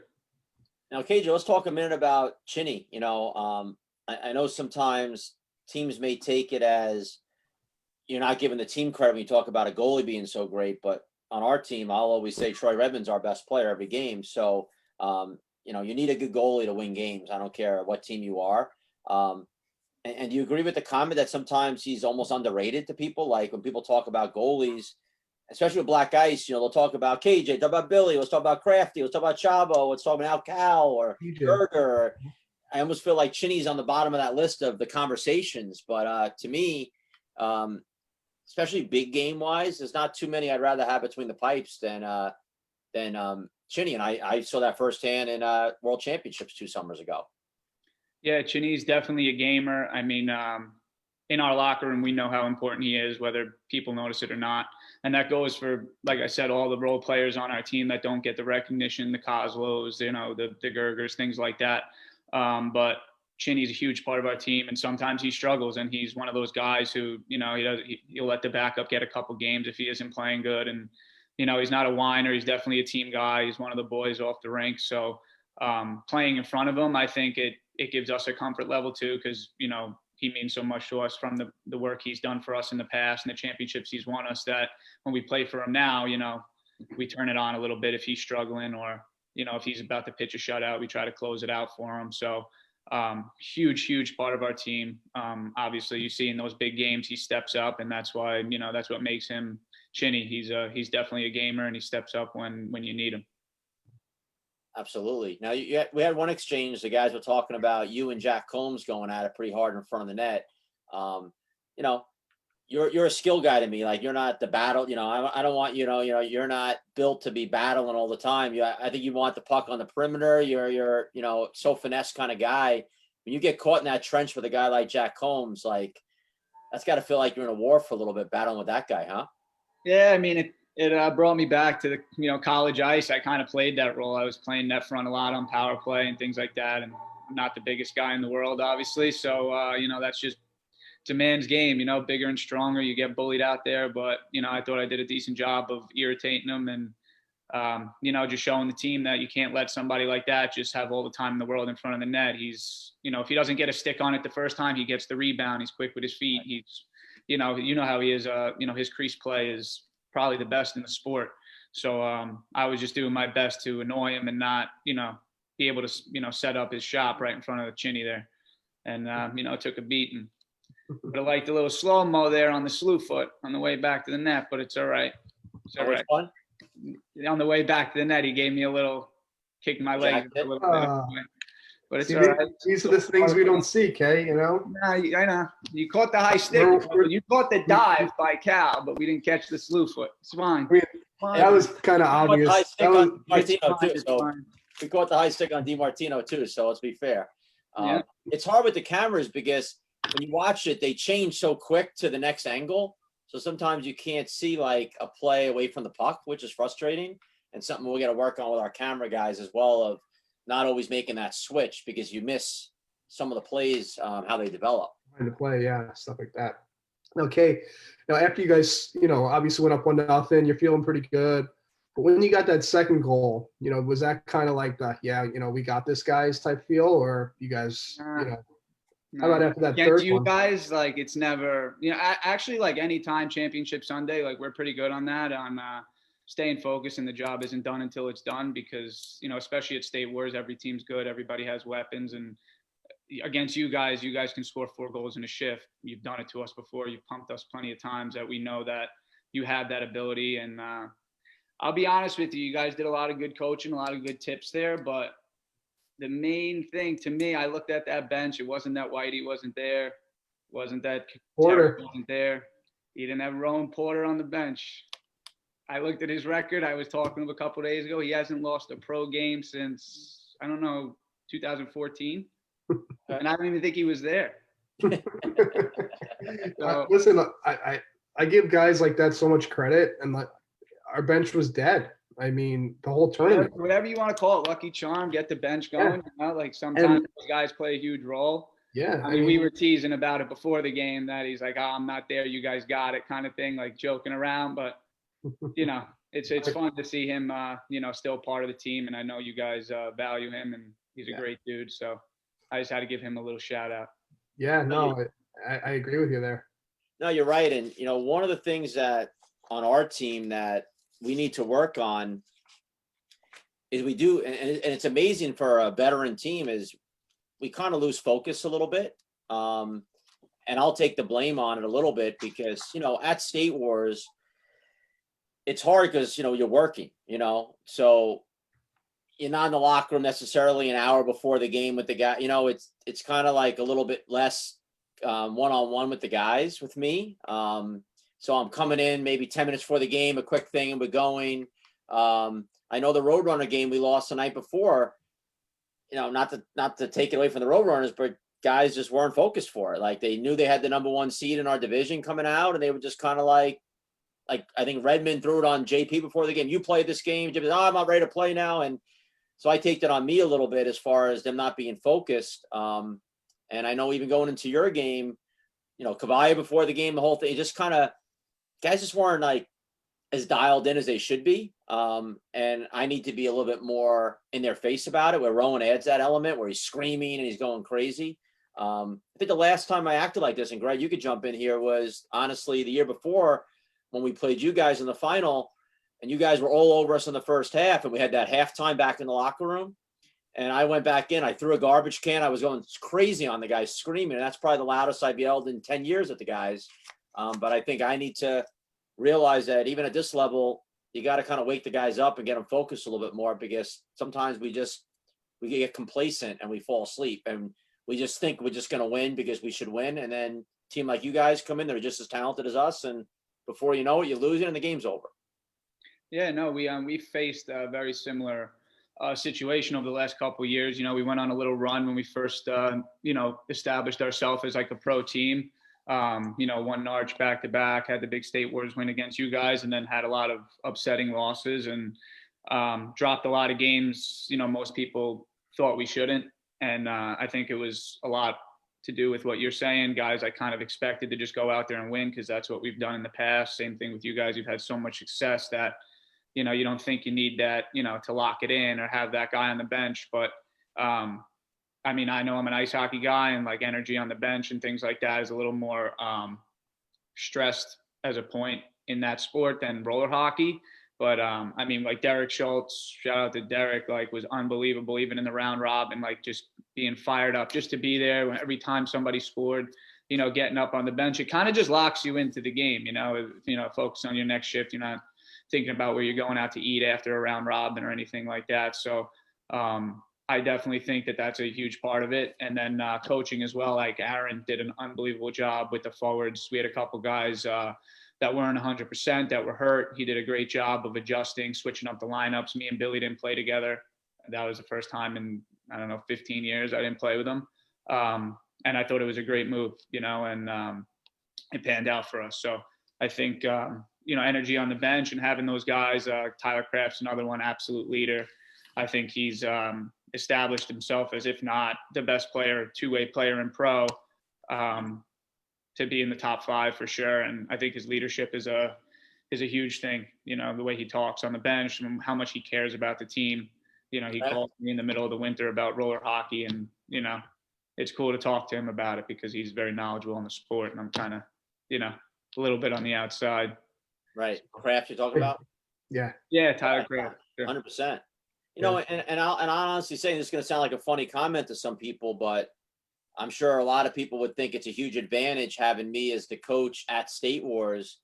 But I'm going to make an argument that sometimes I think it's a deterrent to our team that I'm the coach, because I worry so much more about the whole than my team. And I know you played for us the first year, and I don't know if you remember the conversation in the locker room that I always have with the guys about not yelling at the refs. You make me look bad. You can't be acting like that here. And I think JP Bielson's a perfect example. I'm sure you'll speak from playing, that he's a total different player as far as how he acts at State Wars as maybe another tournament, as far as yelling at refs and screaming. And, he's like a well-behaved kid with us. But I can't have it on my team. If I'm coaching at Narch or Tours, I don't give a shit about any of that. I just want to win. So I'm a little bit more like worrying about winning the game as opposed to everything working out right. So sometimes I feel bad for our guys, where I feel like I'm putting them in a position where they're fighting with one hand tied behind their back sometimes, because I got to worry about everything and not just the snipers. Yeah, no, that makes total sense. You're running a business as well as, trying to win and compete at the top level. So, you're always going to get, some negative feedback on your teams getting the calls, and, it is what it is. You experience better than anybody, but I thought that's a good thing you guys have going too, which I think that, Billy and I are, sounds a little weird, but we were like the old guys on the team kind of right away. And, playing with you guys and looking up to, Greg and, Carney growing, all the old school sniper guys. You guys had a culture where, like, if you're wearing a sniper jersey like that, me and Greg were talking about it, like Bielstein doesn't do the things that he usually does. Let's call it what it is. The guy gets 3 penalties a game, but if you ask him, none of them are a penalty. Right. So he plays with you guys, and all of a sudden he's playing the right way. It's like, all of a sudden at, whatever, old 36, how to play hockey the right way. It's just, but I get it. He's around a culture that's right. He thinks he has to do to win and be effective, and it is what it is. Not my cup of tea, but unbelievable player. I think it's, incredible what he could still do out there at his age. And, you know, he fit in good with you guys. I thought he was really effective. He had a lot of chances in that game that, like Greg mentioned, in the past, he probably would have tucked a couple of those home and, you know, Chinny made a save or we got a bounce, but that's what it is at this level. It doesn't really matter. You know, that's what it comes down to. Who's going to get the bounces, who's going to finish when the, you know, the time is right. And, you know, that's what it is. I remember you got your game against, I think Whitey scored an OT against PAMA. I don't know, was that the second year State Wars or somewhere in Indiana? And like, that was a game where it was like, that could have went either 8-7 game or 7-6, whatever that was. That was the wild. Yeah, I mean, we had one too. We went into overtime with them. They're another team that, you know, their roster and the scored off the firepower they baseline. have, You know, that wild one with Alkali that time when you came back and Chavo scored in overtime. Yeah. Right. Yeah. That was awesome. That was like Vinny Caligiuri had a huge goal in that game, you know, from like the snack bar, you know, he put it short sided. And that's what I think goes very undercover when you look at our wins, like John Healy, like what a play he made, you know. Oh, yeah. Nate Berger, who's an older guy on the team who, you know, has a wife now, you know, a job, doesn't get to play as much, really stepped it up for us in State Wars, and just all around effort. That's why I love playing with them. You know, there's some. We've been bragging about Nate Gerger for weeks on this podcast. He's a hell of a player on both ends. Yeah, awesome locker room guy, on and off the rink, like real team guy, and that's what I think makes us, you know, special, is that we don't really care who's getting it done. It's just as long as it gets done, you know. Right. And we came together as a team. Coaches really stepped it up and did some like real coaching, adjusted the system, adjusted the lines. You know, guys at the end of the game that are usually out there, you know, might have been a little different. So, you know, it was actually, you know, one of the better wins I think we had, even though I know there might be an asterisk because of the coronavirus and guys missing on other teams and all that. But at the end of the day, it was, we were struggling as a team last couple of years and into the round robin. And then we came together, you know, as a team for the championship Sunday. And I thought everybody played awesome. And that's why we were able to come out with the championship. Okay, and I know you touched on it before, but you know, everyone thinks of Black Ice and they think of, you know, Jason Muro and this is his team. But you know, talk about, you know, the coaching from Aaron Weiss. I mean, he's been with the team for a long time. Talk about what he, you know, brings to the table, and you know, how much respect you guys have for him. Yeah, I mean, Aaron, it's a tough spot for him. He has a family. He's a teacher. It's hard for him to get away all the time, and he, you know, he finds time to come out with us. He's been doing it since we're, you know, 10 years old. He's, you know, and he gets some shit on the bench from the guys. You know, he's not around. Sometimes and we spoke about it. You know, he's away from the game, then he comes and you get caught up in actually watching the game. You know, he's not paying attention to say who's out next. And, you know, because he's like so focused on the game, he's excited to be there too. And I thought in this tournament, you know, he was a huge reason why we were able to do what we were able to do in the playoffs, because he actually made some real coaching adjustments, switching guys up.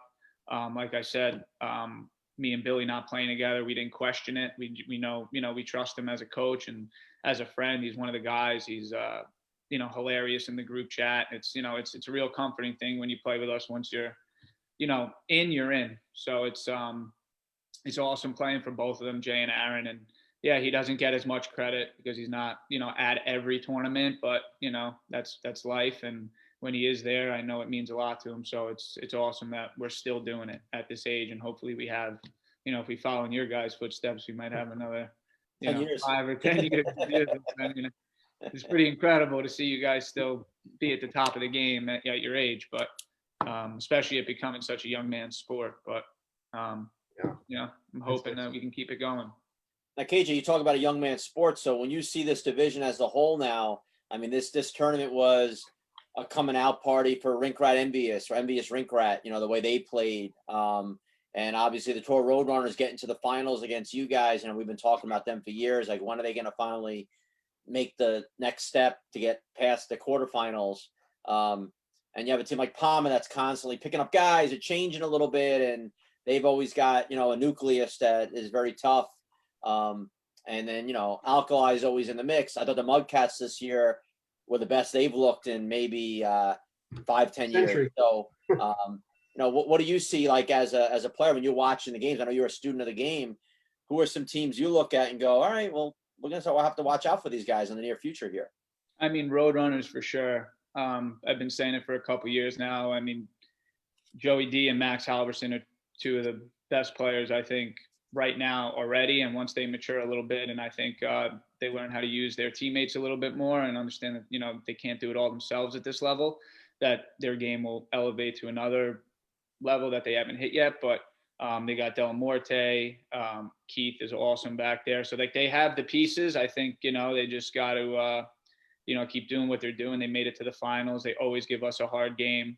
They knocked us out of, I don't know if it was Norwich or State Wars or something last year, but big tournament, big game. Joey D made a huge play to ice us, and that's what great players do. So I think they're definitely the team to watch. I think they got a lot of role players too, like I'm talking about, that establish a good important role, like Nick Martini on the draws. He's a tough presence in front. I think Mueller's coming up. I think he's going to be a great player. And those guys are very similar to us. They've been playing together forever, and, you know, they're all best friends off the rink. So I think that's going to carry on over the years, and as long as they stick together. So I think they're the number one team to look out for. But then, you know, you want to mention Envious and these other teams, they always load up and try to pick up these guys that are, you know, already established goal scorers and point getters. And if they put it together the right way, they can definitely make a run.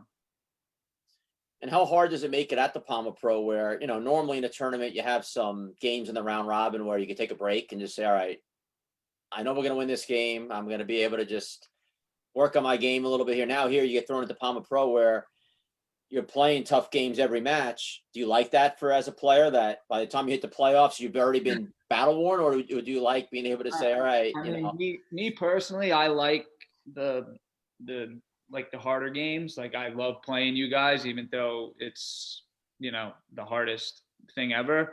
It's just like I'm more into it, you know, like getting into it with Combs, like that kind of gets me up. And it turns back the clock a little bit to like competing in ice hockey and things. I like those games better than the, you know, 7-0 type of games.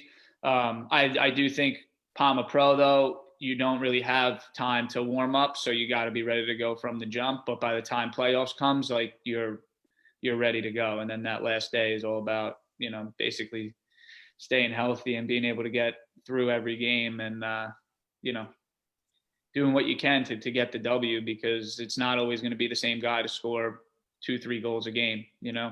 Right. So you got to find where you could be effective if you're not producing. How'd you like playing in that facility at the Allen County Memorial Coliseum? Did you like that facility? Yeah, I thought it was incredible. It's actually funny. One of my buddies from Quinnipiac had played there.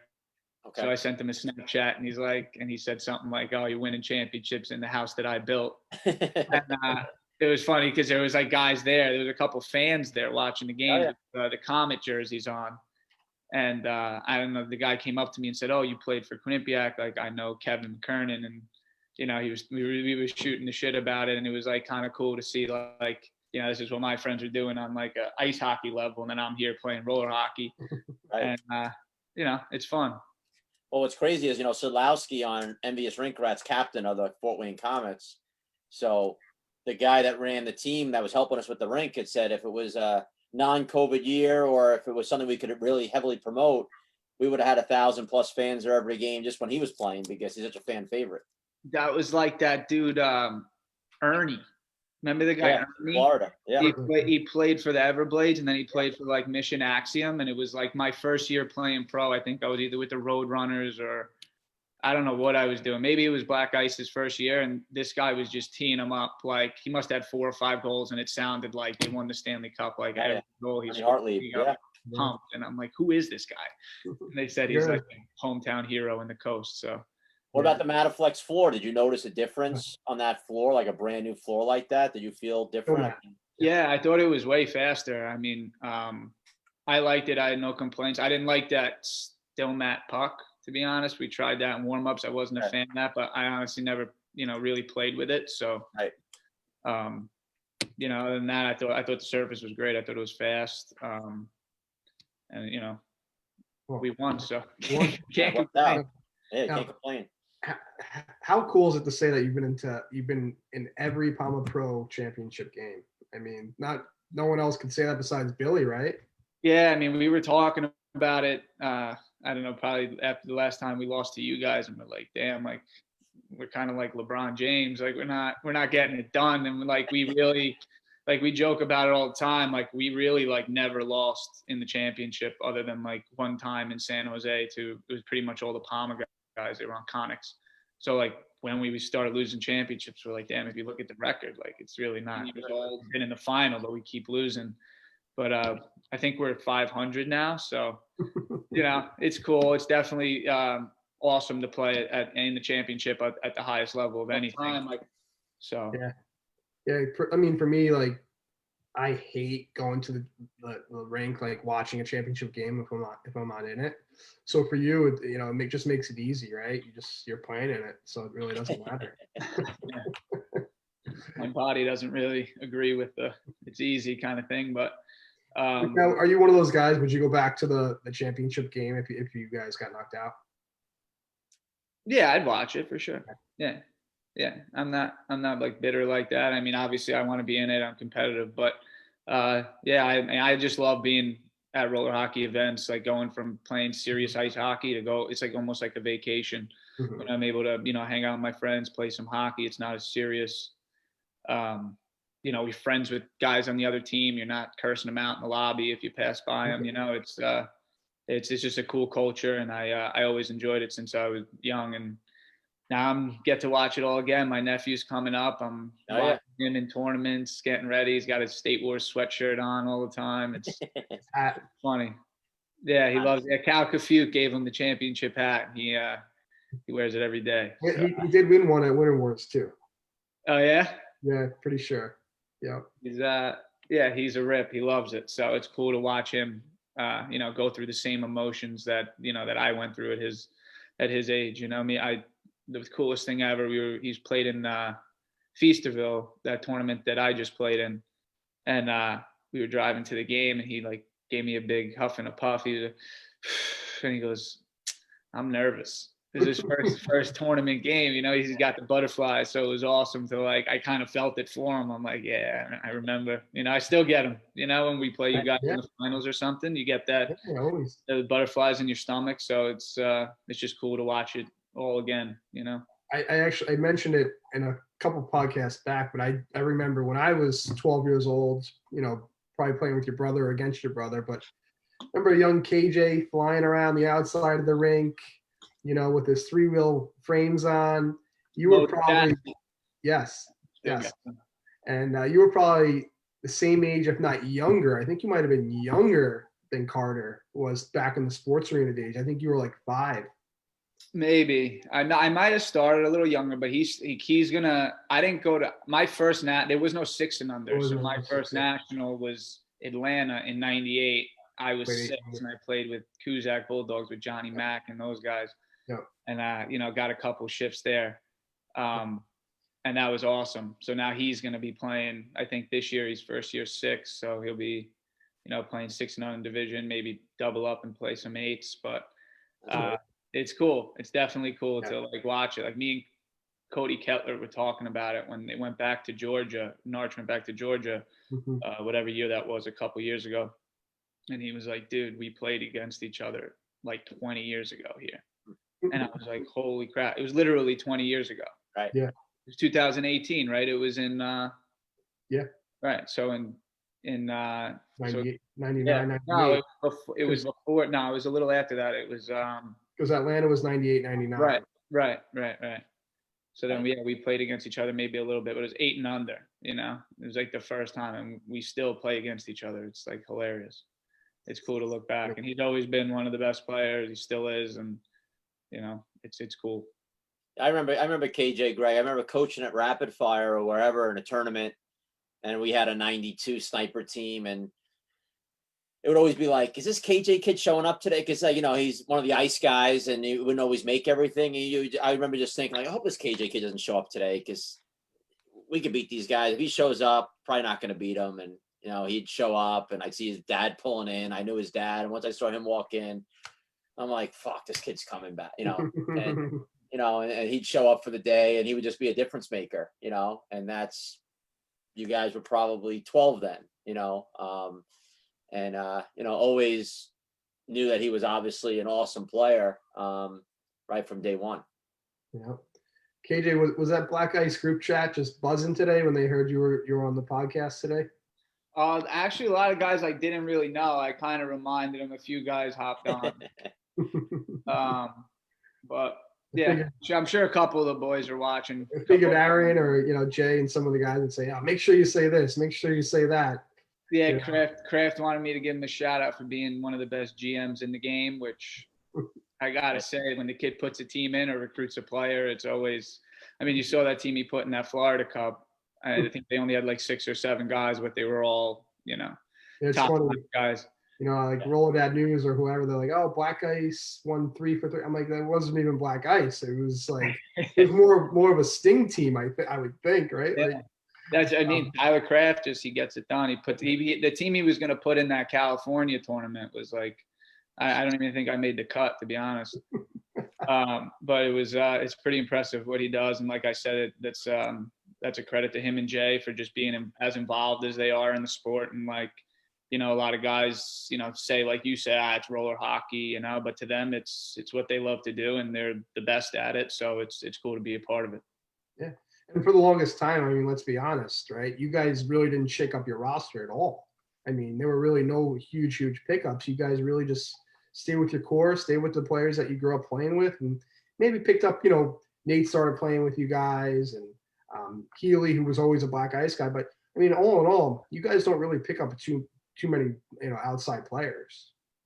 Yeah, no, like I said, that's what makes it so enjoyable for me personally, as I go there and see my friends and that I talk to in group chats all year. And then I get to not only hang out with them at the hotel and at the bars, but get to compete with them at, in the highest level of a sport that I've played since I'm 5 years old. So that's my favorite part. And like, even when you lose, it's never fun losing, especially in our locker room.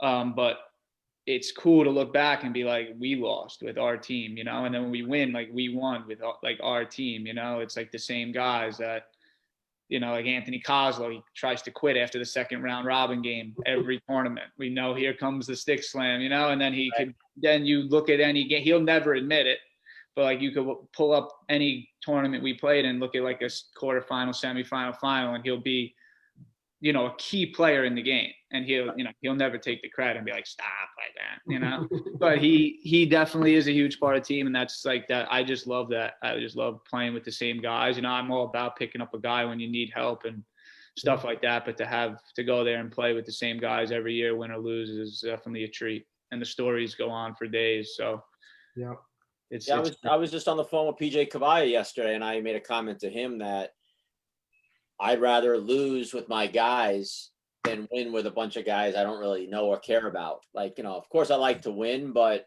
I guess because I've already won, it's not as big of a deal. So to me, I like being with the guys, and same thing with us. You look at the Snipers, I think, Guzman, who joined us, I guess it's 3 years ago now. Before him, I don't remember the last guy that we had to pick someone up. Like, most of our guys have been together for a long time. And it's not the same as you guys growing up together, but our core has been together forever. And that's kind of how I like it. Even as guys have gotten older, we're not thinking, hey, let's get rid of this guy, get this new young guy in. It's kind of like, hey, we're gonna go. The ship's gonna go down with the same guys if we got to go down. Hopefully we can still win, but I'd much rather win with my guys than lose with my guys than win with someone I don't really know that well. And you kind of introduce yourself to them at the first game and saying goodbye when it's over, and maybe I'll see you next year.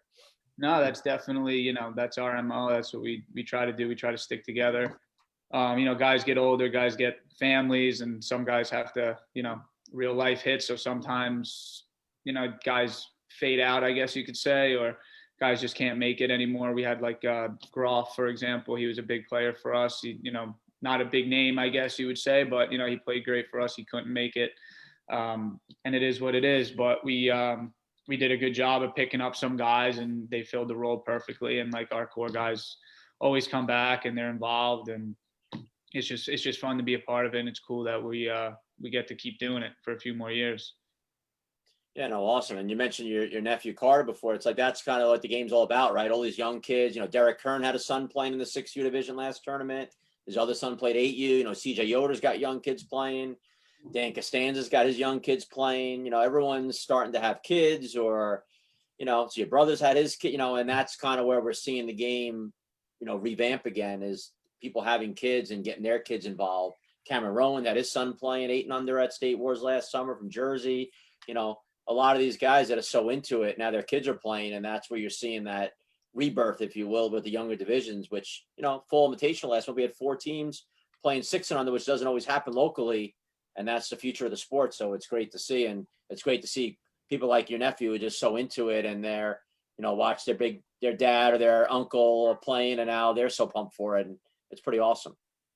Yeah, it's definitely cool. And I hope to see like the same faces around the rink, Yeah. I want to be able to just tell my nephew, like, I played against your teammate's father and things like that. It makes it fun. You reminisce, you talk about the old days, like I said, me and Kettler. And it brings back all the good memories, all those battles, the wins, the losses, the bad calls, the, championship overtime winners. Like, the stories just go on, and to do it with the same group is, it's a blessing, and it's a lot of fun. Now, do you see yourself on the bench with Jay Muro, maybe with a 6 under black ice team with your nephew, or what? Nah, it's Tyler Kraft's job. I gave it to Crafty. I'm not a bench guy, especially if my kid or nephew's on the bench. I was never a fan of that. But I would love for, Jay or Kraft or, somebody I grew up playing with or for to coach him, where sure, I'll give him my spiel in the locker room or in the car, things like that. But nah, I say now, maybe I'll do it. Like, I'll open the door or something, but I don't want to be like that guy, Right. I don't want Carter to be like the coach's kid. Last time I saw a video of you on the bench was Jason Muro at Paiha giving a little spiel to his minor team. Yeah. That was pretty funny. I mean, we could go viral if we just mic'd up Jason Muro around a hockey rink. I took my nephew to his first black ice practice on Monday, and he does like 8 and under through 14s or something. And as I'm dressing my nephew, I hear Jay tell a kid that he's seen better stops and starts from his grandmother, and his grandmother's been dead for 30 years. Like, the kid's like 9 years old, and he's just giving it. And I don't know how the guys never got punched in the face. I know. The parents laugh. They love it. They think it's hilarious, and he's just ruining these kids out there. But it's kind of cool to see that he coaches the same way, whether you're 6 years old or 36 years old. He's gonna give it to you the way he sees it. And we had our arguments. We got into it a little bit at tours in the parking lot. We were screaming at each other after the loss to Car Shield, and we were pretty mad at each other. But like, that's what makes it cool. We're really good friends. He's one of my best friends. I look up to him as a coach, as a guy. I love how much effort he puts into the stuff that he loves. He doesn't care if you're into it or, he doesn't do what's fit in, what's cool. He does what he likes to do. And, it rubs off on you. He sets a great example for us. So I just love playing for him, talking to him about hockey. And I hope my nephew can kind of have that thick skin and be able to take it. I mean, my own brother didn't want to go to rec league games in rapid fire because he's like, I don't want to get screamed at 11 o'clock at night by your coach. Right, exactly. It's part of the game. Talking gets it worse than anybody. If you want your little kid to learn hockey and some 4-letter words, Jay's definitely the guy to go play for. That's sure. As long as the parents know that ahead of time. I remember my youngest daughter, when I thought about having her play hockey, he was like, oh, she could play on our team. I'm like, Jay, we like the Brady Bunch at my house. That won't fly at my house with you yelling and cursing and stuff in front of her. So he was laughing. That's kind of him, though. Okay. Before you leave, looking back at that semifinal matchup against the Snipers, who in your head were the 3 stars of the game? Chinny. I give Chinny. I give maybe Nate Gerger and Billy. I thought Billy was the best player. I mean, I make a joke that, like, if I had to fill out a thing saying favorite food, favorite color, favorite play, like my favorite player would be Billy Pascali, and like that could be biased, but the kid's proven it at every level.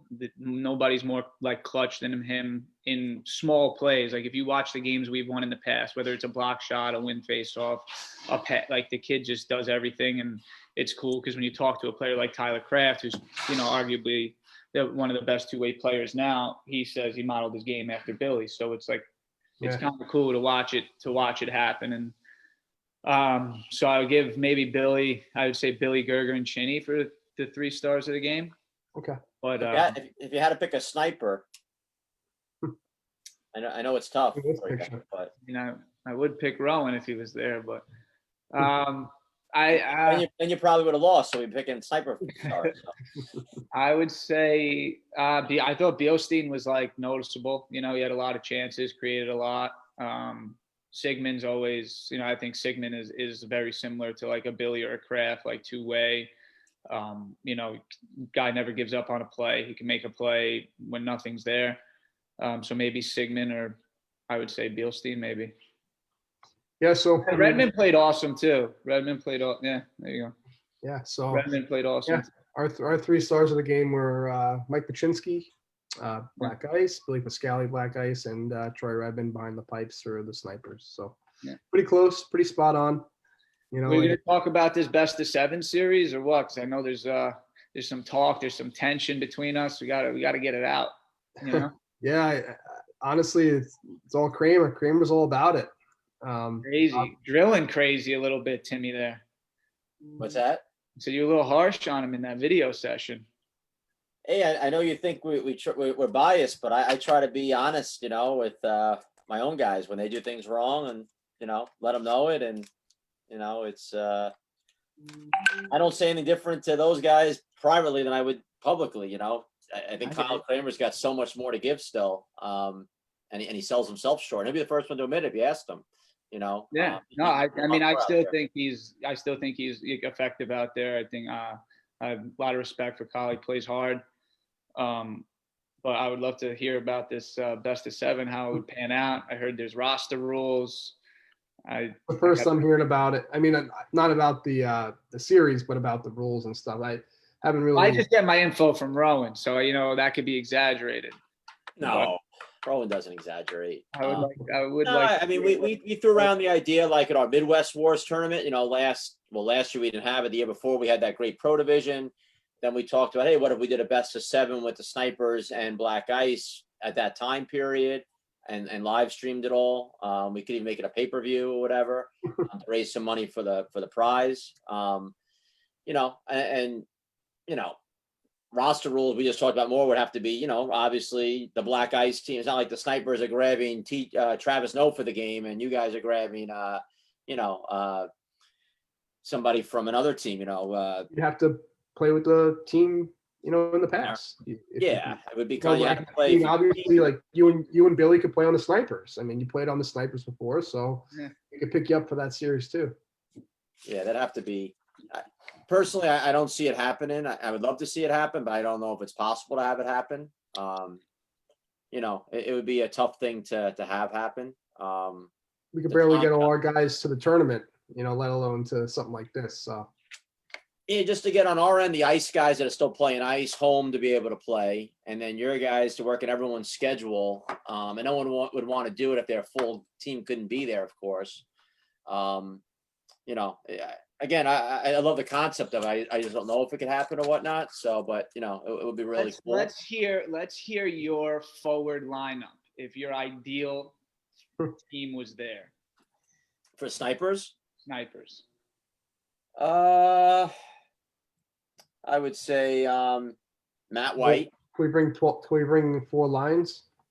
Yeah, I probably That's have. what I'm saying, you guys. That's what we got to get out. Who's your team? Yeah, I mean, our team would probably be Matt White, Chris Terry, Jack Combs, Pat Cannoni, Charlie Combs, and you got Hawkins. You got Hawkins. There's so many guys, right? I mean, and we probably have to have 8 forwards. We probably have Kramer and JP Bielston, you know, finish out our forwards. And then on defense, we would have Greg Thompson, Tommy Bruce, Nathan Sigmund, Shane Fox, PJ Cavalla, and Goose. So you guys are coming with like 15 guys. That's 14 I mean- guys right there. All right. Do you tell Kafuk that he stays home or what? Or you pick up Shabo? I think we could take both in your case, no? Yeah. Yeah. That's what I'm saying. Just trying to get the rules out there. We don't gotta, 20-man roster. we could talk it out. I'm just a 20-man roster, exactly. I mean, I would say you probably have to play at least more than one tournament with a team to be eligible. So I don't know if Cal would even be eligible, but we could always make exceptions, Is that what it is? One tournament? But who knows? By the time this happens, maybe he would have played more for you guys. He might be back with the Border Cats. So Yeah, no, I think he's he's a Border Cat guy. I think he's loyal to those guys. Yeah. Obviously, we respect that.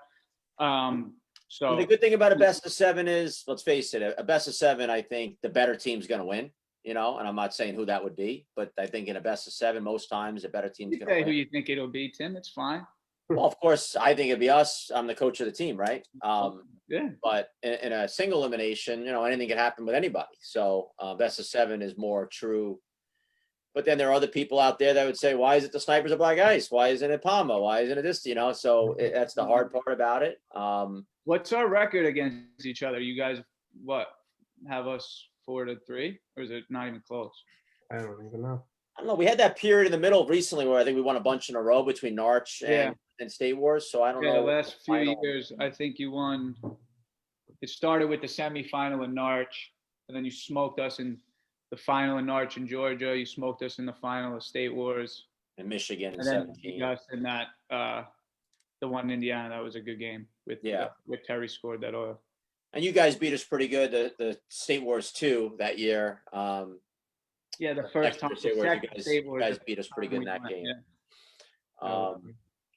Yeah. I mean, it's obviously a good matchup for sure. And as you guys are younger and we're getting older, it probably starts. The longer this goes, probably goes more in your favor than ours. But we got some old horses. Let me ask this question for the best of 7. Mm-hmm. Halverson and Joey DiMartino. I wouldn't consider them Black Ice players. No. No. Because they played Florida Cup? Well, Florida Cup Sting. They're No. they're our boys. No, No. no good. No. Okay. Your team at Pi High, I always joke around with Jay. That's like bringing a pro team to go play in like Senior A at a tournament somewhere. Like I almost feel guilty. I would almost feel guilty accepting that trophy when you guys go with that team. Yeah, I mean, supposedly they had a California team that was really good though, with like Eton and those guys that would have been a good game, I think. You guys are combining the best players of the 2 of the top 5 pro teams in the country and Black Ice and Roadrunners together. So I think it'd be tough to beat you guys in that realm, no matter who was playing. Jay's a lot more of an assassin than me. I'd feel guilty on that one, I think, going out there and Jay's he wants to win. He doesn't care if we beat every team. He'd rather win 8-0 every game.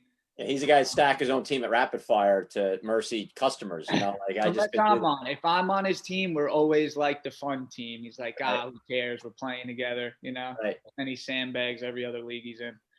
But I don't mind it. He's who he is. He wants to win. Yeah, he likes. Stacks a team in Piha every year, and now I'm the guy. Like even like my own kids. Like my little one plays soccer. And I coach her, and I'm the commissioner of the grade 7-year-olds. And my assistant coach is pretty crazy. And we'll be playing a team, and she's pretty good.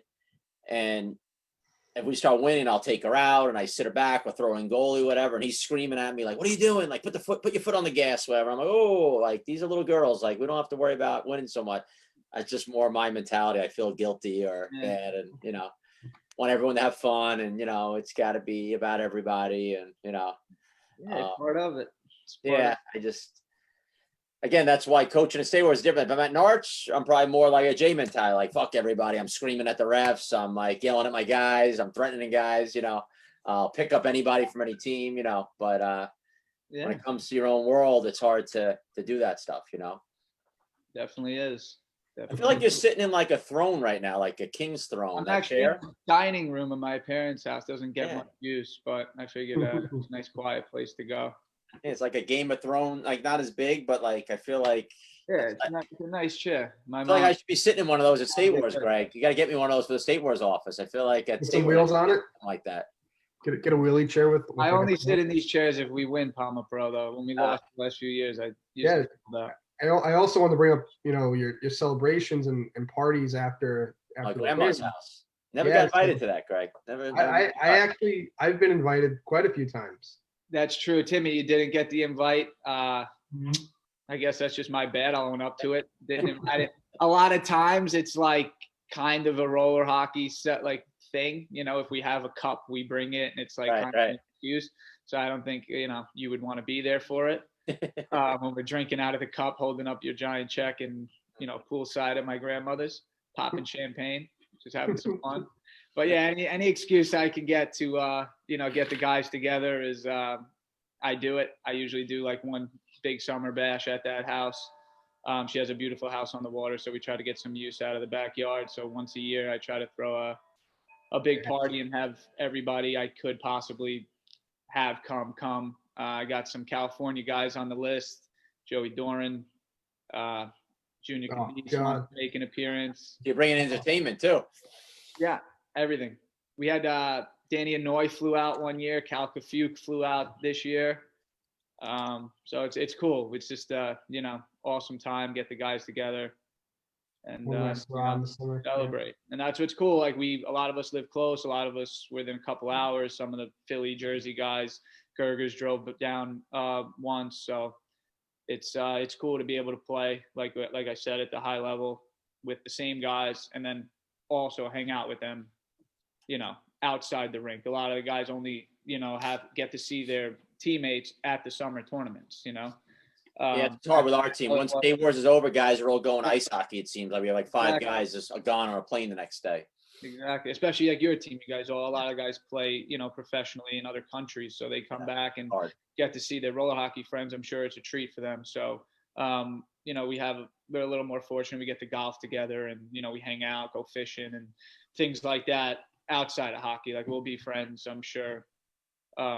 Way after this, and honestly, what I'm looking forward to is like black guys 30 and over, 35 and over. Like hopefully we can at least compete at that level. I don't know if we have the Thompson Beilstein blood to be playing pro at that level, but definitely 30 and over, 35 and over. I'd love to keep like the same team. Like we're talking about having the same guys, like win 35 and over with the same team with Tyler Kraft and Billy, and that's the fun thing for me. We have an ice hockey team, our Scorpion team, and we had a Snipers 40 and over ice team where it's the same kind of thing. It's me and Greg played on our Scorpion team, and Carney, and then we have, Sean McGrath and Danny McGrath and Pete Penicky and Frankie Peretti and who else is Larry playing? Jordan. Who? Larry and Larry Jordan. Me and Charlie Mott, we've been playing together since we're 28 on the same line. So now I'm 47, so almost 20 years. We've been playing together 2 or 3 times a week, and ice and roller. So that's the cool part for me. I'm getting old now that I'm getting to still see my buddies twice a week that I've been playing with for 20 years. I play with Charlie on Wednesdays. We got a game tonight at 10. Me and Charlie tear it up. That guy still knows where to be. That's the thing about, like, especially in roller hockey, people understand, like, goal scorers, it's not about, like, the shot. It's about getting open and being able to pop out and find those soft areas, like, to receive that puck. And it's awesome watching him play. Like, I remember watching face-offs 20 years ago. Yeah. Yeah, no, it's great. Like, I talk to friends of mine that are my age, and they're just so jealous that I'm a couple times a year going away to a tournament, or every week having beers after hockey with guys that I've been playing with for 20-something years, where they're lucky they talk on the phone once a year to guys that they've known for 20 years at their age, So that's the great part about hockey. Absolutely. Yeah.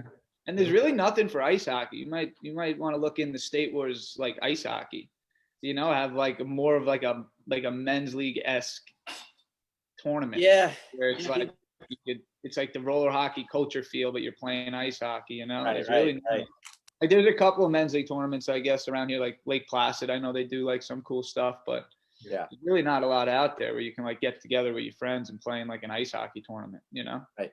After we used to do Montreal all the time back in the day when I was younger, when I was more your age. And then now we just told we want to go to like Nashville for a weekend to go play an ice tournament or something like that with the guys, get away for something, No, you're right. But all right, awesome. Well, thanks for catching up with us today. It's always great catching up with you. Be another Croxley's lunch once this pandemic's over.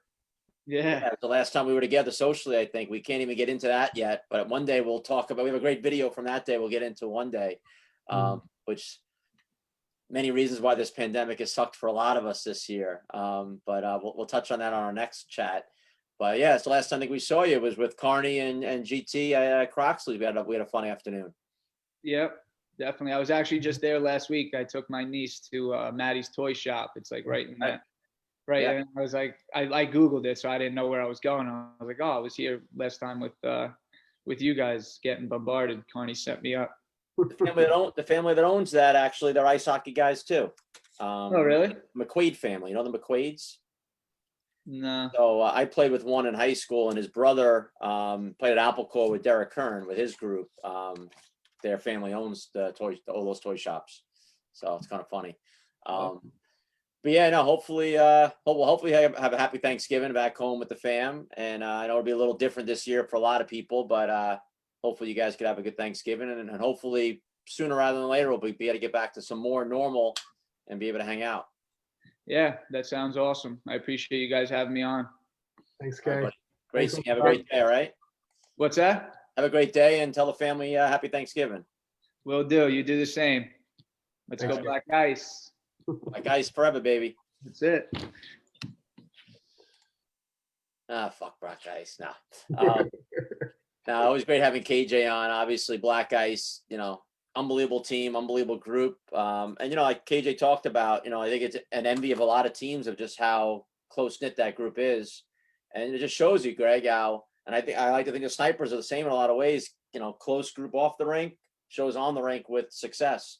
How you guys all get along. I know with Team USA, chemistry is a huge part of decision making, right? About who we ask to play, and not just a skill, but who's going to fit in well with each other and get along.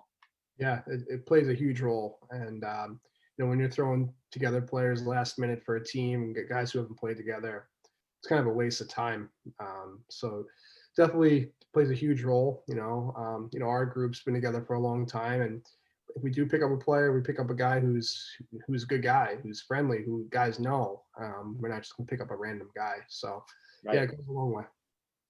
And KJ also made a good point too of, we always talk, it's hard when you're on a stacked team because some guys get forgotten about, where on other teams they would stand out. So on a team like that, Matt Gerger, or John Healy, some of these guys, they'd be standing out on other teams. I mean, you play with John Healy at Rapid Fire, whatever, he's a phenomenal player. But on that team, there's so many good guys, you can only talk about so many. And that's why I brought up Chinny about being sometimes forgotten about on that team, because everyone's talking about KJ and Kraft and Pascali and Chavo or Cal now, or, whoever. But the Nate Gergers of the world, and there's so many other good players, just like with the Snipers, some guys don't talk about JP Bealston or a Charlie Combs who wasn't there this year, or a Tommy Bruce, guys that would just be standouts on other teams. But when you're on such a good team, you get lost in the shuffle sometimes. But that's what makes Black Ice so deadly, is even their second and third line players could be top players on other teams, and they're just so well-rounded. Yeah, I totally agree there. Our team, for sure, our bottom end guys could be real good players on other teams. But yeah, I think overall, Tim, great episode. It was nice catching up with KJ. Mhm. Definitely a character, Oh yeah. I'd say. And congrats to Jared Dow winning the stick. So Yes. Congrats. Jared, we'll be reaching out to you to get a choice of a Warrior stick or a Bauer stick. So if you're listening, we'll be following up with an email. Yeah, we'll do it. We'll get another wheel contest going next week for some wheels. Maybe get some slimes or another wheel out there. We'll talk to some of our wheel sponsors and get a wheel contest for some wheels next week. And again, everyone have a happy Turkey Day tomorrow. I know it'll be a little different this year. A lot of families, like even us, we're just staying home, just us this year, not going to my parents and staying. My brother usually comes in, stays over. We're not doing any of that this year, so it'll be a little different. But everyone making the best of it. Just hope everybody can stay healthy and smart and make smart decisions over the next few months when things seem to be getting a little crazy again. And hopefully this spring we could get back to more roller hockey. I don't see too much roller hockey going on this winter, unfortunately. Yeah, I know. Hopefully by February, when our Winter Wars West goes to California, we'll be good to go. And listening to the radio today, I did hear that the vaccine is supposed to be here this month, some point, December at some point. So, who knows? We'll see what happens, and fingers are crossed.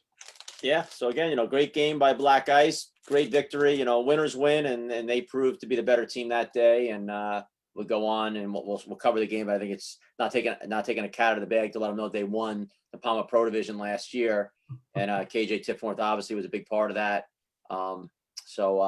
Yeah, awesome stuff today. Great job, GT, and we'll see everybody next week on Glass Half Full Productions State Wars Hockey Podcast. Ladies and gentlemen, this is PJ Cavalla, the voice of State Wars Hockey, and you are watching the SWH podcast brought to you by Glass Half Full Productions. Thank you to all of our amazing sponsors: Mission Bauer, Tour, Alkali, Labeda, Rink Rat, Conix, Warrior, Monkey Sports, Yord Watches, Car Shield, Rocket Puck, Wraparound, and Top Shelf Targets. We look forward to seeing you all on the rink soon. And we'll see everybody soon. Have a happy Thanksgiving.